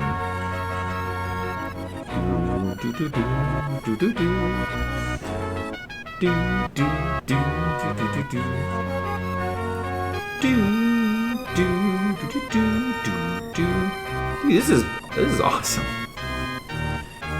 The cleavage was never straight. That's yeah, that's true. Actually, you know what? This is not a good. Let me draw this one instead.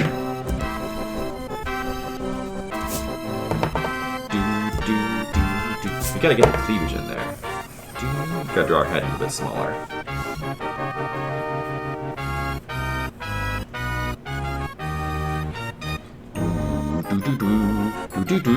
Now I want to play this fucking game, whatever this is. You ever play any Star Trek games, guys? What's a good retro Star Trek game? This music sounds like Star Trek, stars, space, maybe.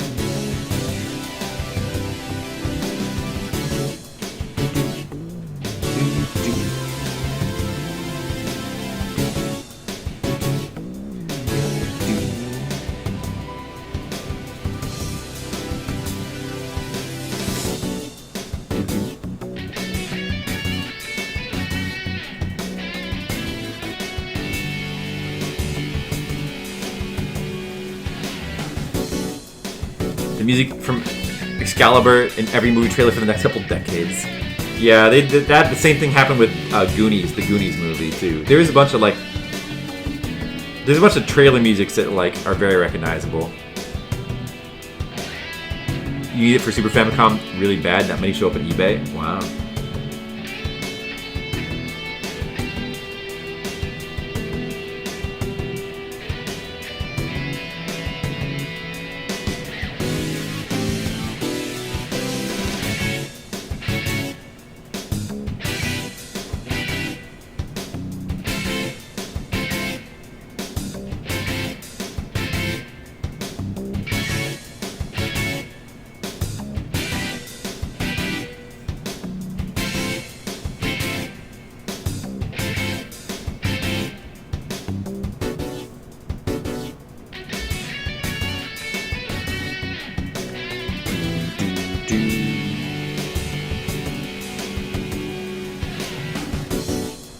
The 25th anniversary on NES is not a popular game, but you like it. TNG game on NES is not as good. I still want to try it though. There are 3 Star Trek Game Boy games. One is decent. You forget which one it is. Well, we'll just have to try all of them, I guess then.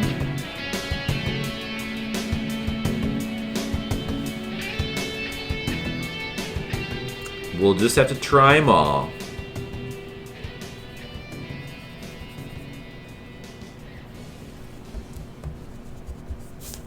Flip Trek.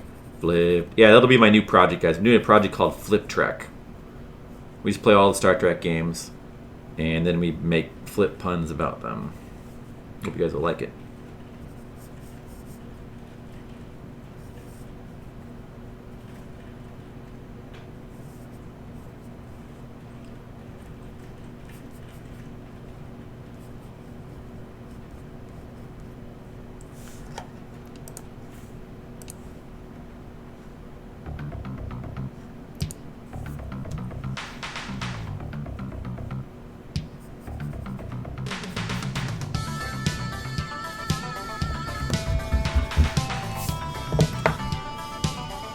Star Trek is hard to adapt to video game form, at least back in the retro times, even though it's not really... Yeah. Same problem with the movies had too. You want to turn them into action films, and they were really meant to be that. Yep. Yeah, exactly. And I'm sure there's... You know, I'm sure there was things they could have done that would have worked. Even in the retro times. It's just that a lot of companies didn't know how to do them. You need to think outside the box. Star Trek Voyager game that's not too bad. Picard is one of those Total Recall stomach faces. Stomach faces? Okay, he needs more of like a... He needs a little more smile. There. That's better. Like that Patrick Stewart smile in there.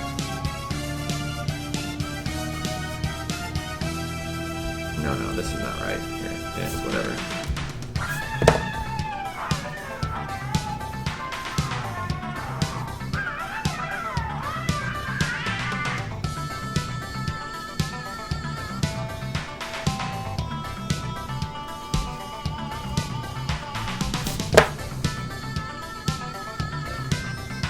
No.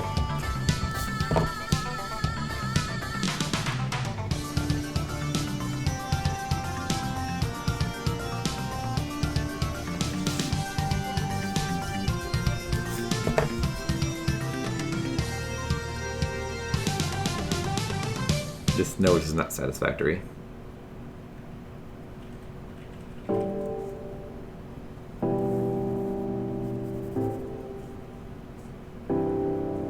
That's a little bit better, maybe. Eyebrows too thick. Fix that. It should be more like this.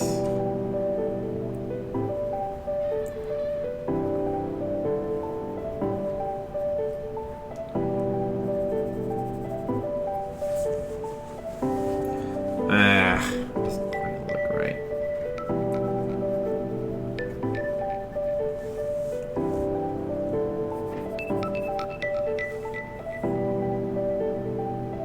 Quaid start the reactor-free Mars. Yeah, I know TNG very well, but I don't know, I know Deep Space Nine kinda, although I only watched like the first season maybe, and then Voyager I never really watched. It was more good than it was bad, but they had some real bad points. Yeah, I heard that the Voyager really fucked the Borg up very, very badly. I kind of want to go back and watch it again and like try to give it another chance, but I don't know.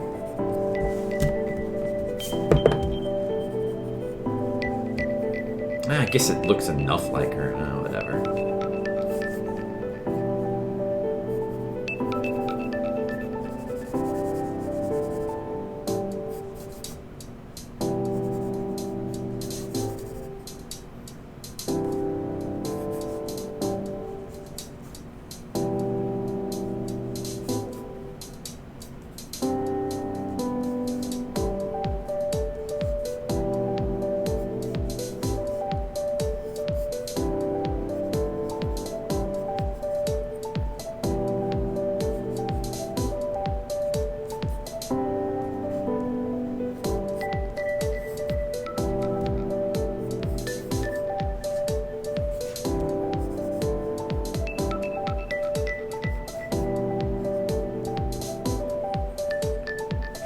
Yeah, I've heard that about Deep Space Nine too.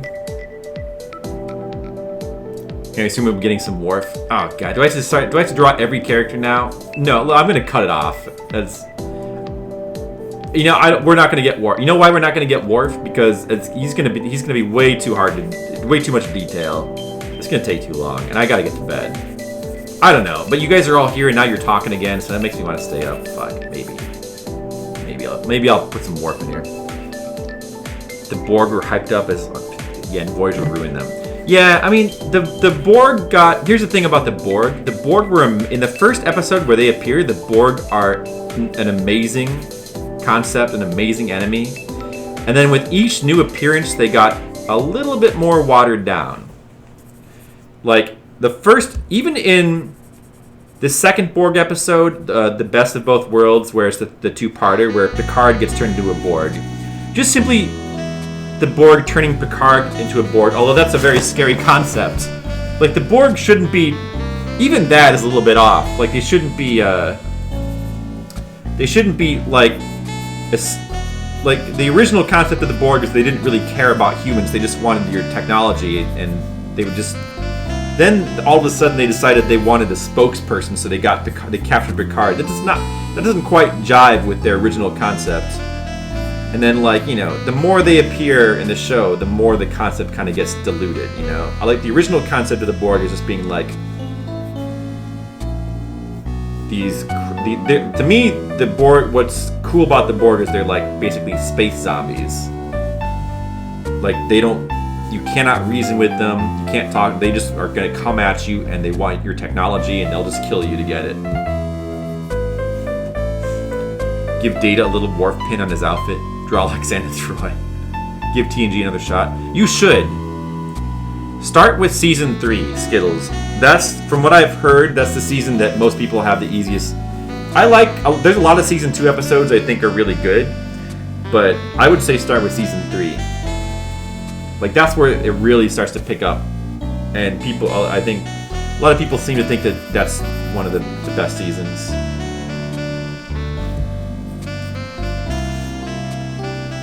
Alright, let's see if we can... Here, maybe I'll stick a little Worf in here somewhere. Hold on a second. Let's see. Worf.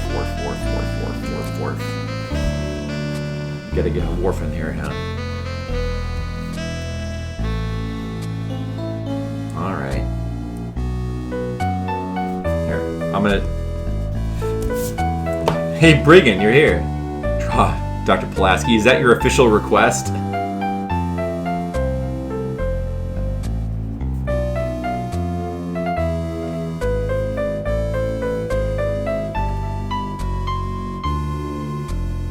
Fuck no, it's not my official request. Did you want to make a request? Because I was about to wind the stream down.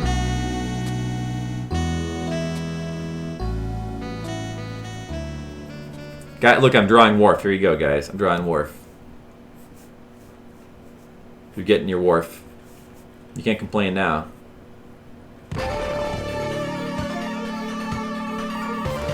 There you go. There's your Worf. I don't really have a quest this time. Okay, that's alright. I'll just draw Star Trek characters then. There you go.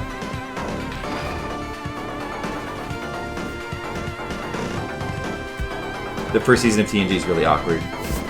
Yeah, the first season is pretty... There's a couple episodes that I think I still like, but it is awkward. It's not quite... They haven't quite nailed the show's format down yet. There you go. There's Worf. You like that Worf face? There you go. Here, we gotta get Geordi in there, too. It wouldn't be Star Trek without Geordi.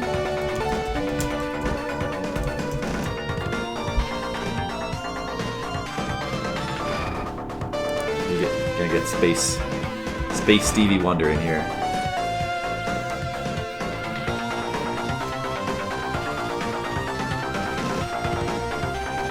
You know, if the Star Trek Next Generation characters have character designs, they have visual character designs, Geordi's the best one. Geordi he's definitely the coolest looking of the Star Trek characters. I don't know if he's the best character, but he's definitely the coolest looking. Draw Q, but this time Q is taking the form of flip. Okay, here, let me draw Q. Here you go.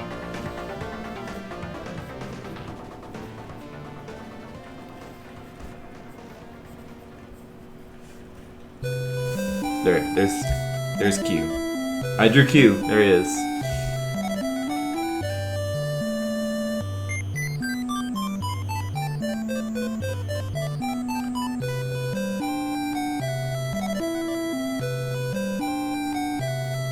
Got a little low effort Geordie here.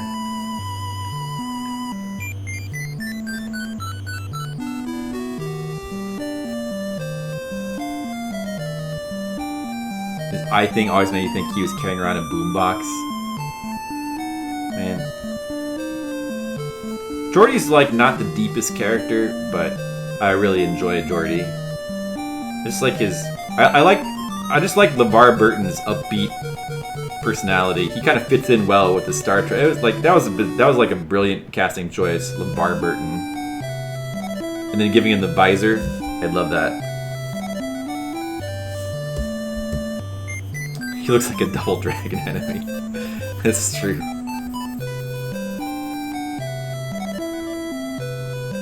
Oh, it's not bad for like a 2-second drawing.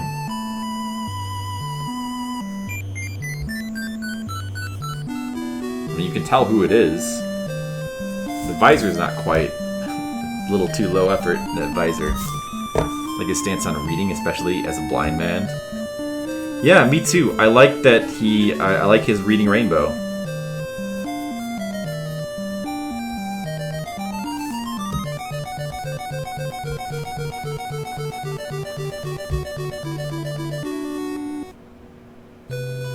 Oh, you're making fun of him. Okay. Oops, no.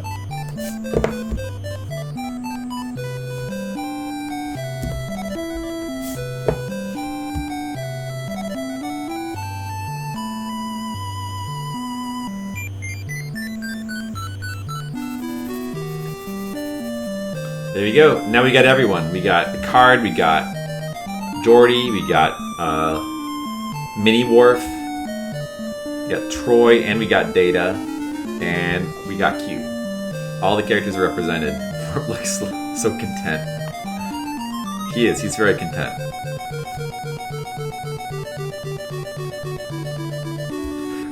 There you go, guys. My Star Trek smorgasbord of characters. I like my Worf for like a 10-second drawing of Worf. That's pretty good. That's a wrap. What? Skittles? Does that mean that the stream has to end now? All right, guys. Well, thank you for the applause. Appreciate that. I didn't even put the applause sign on. Thank you. I like the card. Turned out pretty good. Thank you, thank you, thank you. Well, I felt like drawing some Star Trek people, so... Well, I am getting pretty tired, and I've done a page, I've done a comic page, and I've done a Star Trek drawing, so that's not bad. Probably gonna go ahead and wind the stream down a little bit early, but that's not such a bad thing because we can actually have, maybe we have some choices of people to host now. We can do a more exciting host. Let me see who's let's take a look. Alright guys, I want you all to go. I'm gonna host someone. I want you to all go there and be like, this is an awesome host. We're hosting. Maybe we should, I see the usual characters, but Labrilla. I don't think I've hosted Labrilla. Yeah. I don't. Oh, that's a good call. We're gonna host Labrilla. All right, guys. So I would like you to go there and be like, flip host or whatever. You can say whatever you want. It's not like an official raid, but I want you to go there. All right. Thanks for watching, guys. We're gonna be back probably soon, maybe tomorrow, maybe Friday, but soon we're gonna finish up Biosentry Dan. The game's pretty fun. All right. Thanks for watching. Have a good one. I'll see you at Labrilla's stream. Bye-bye.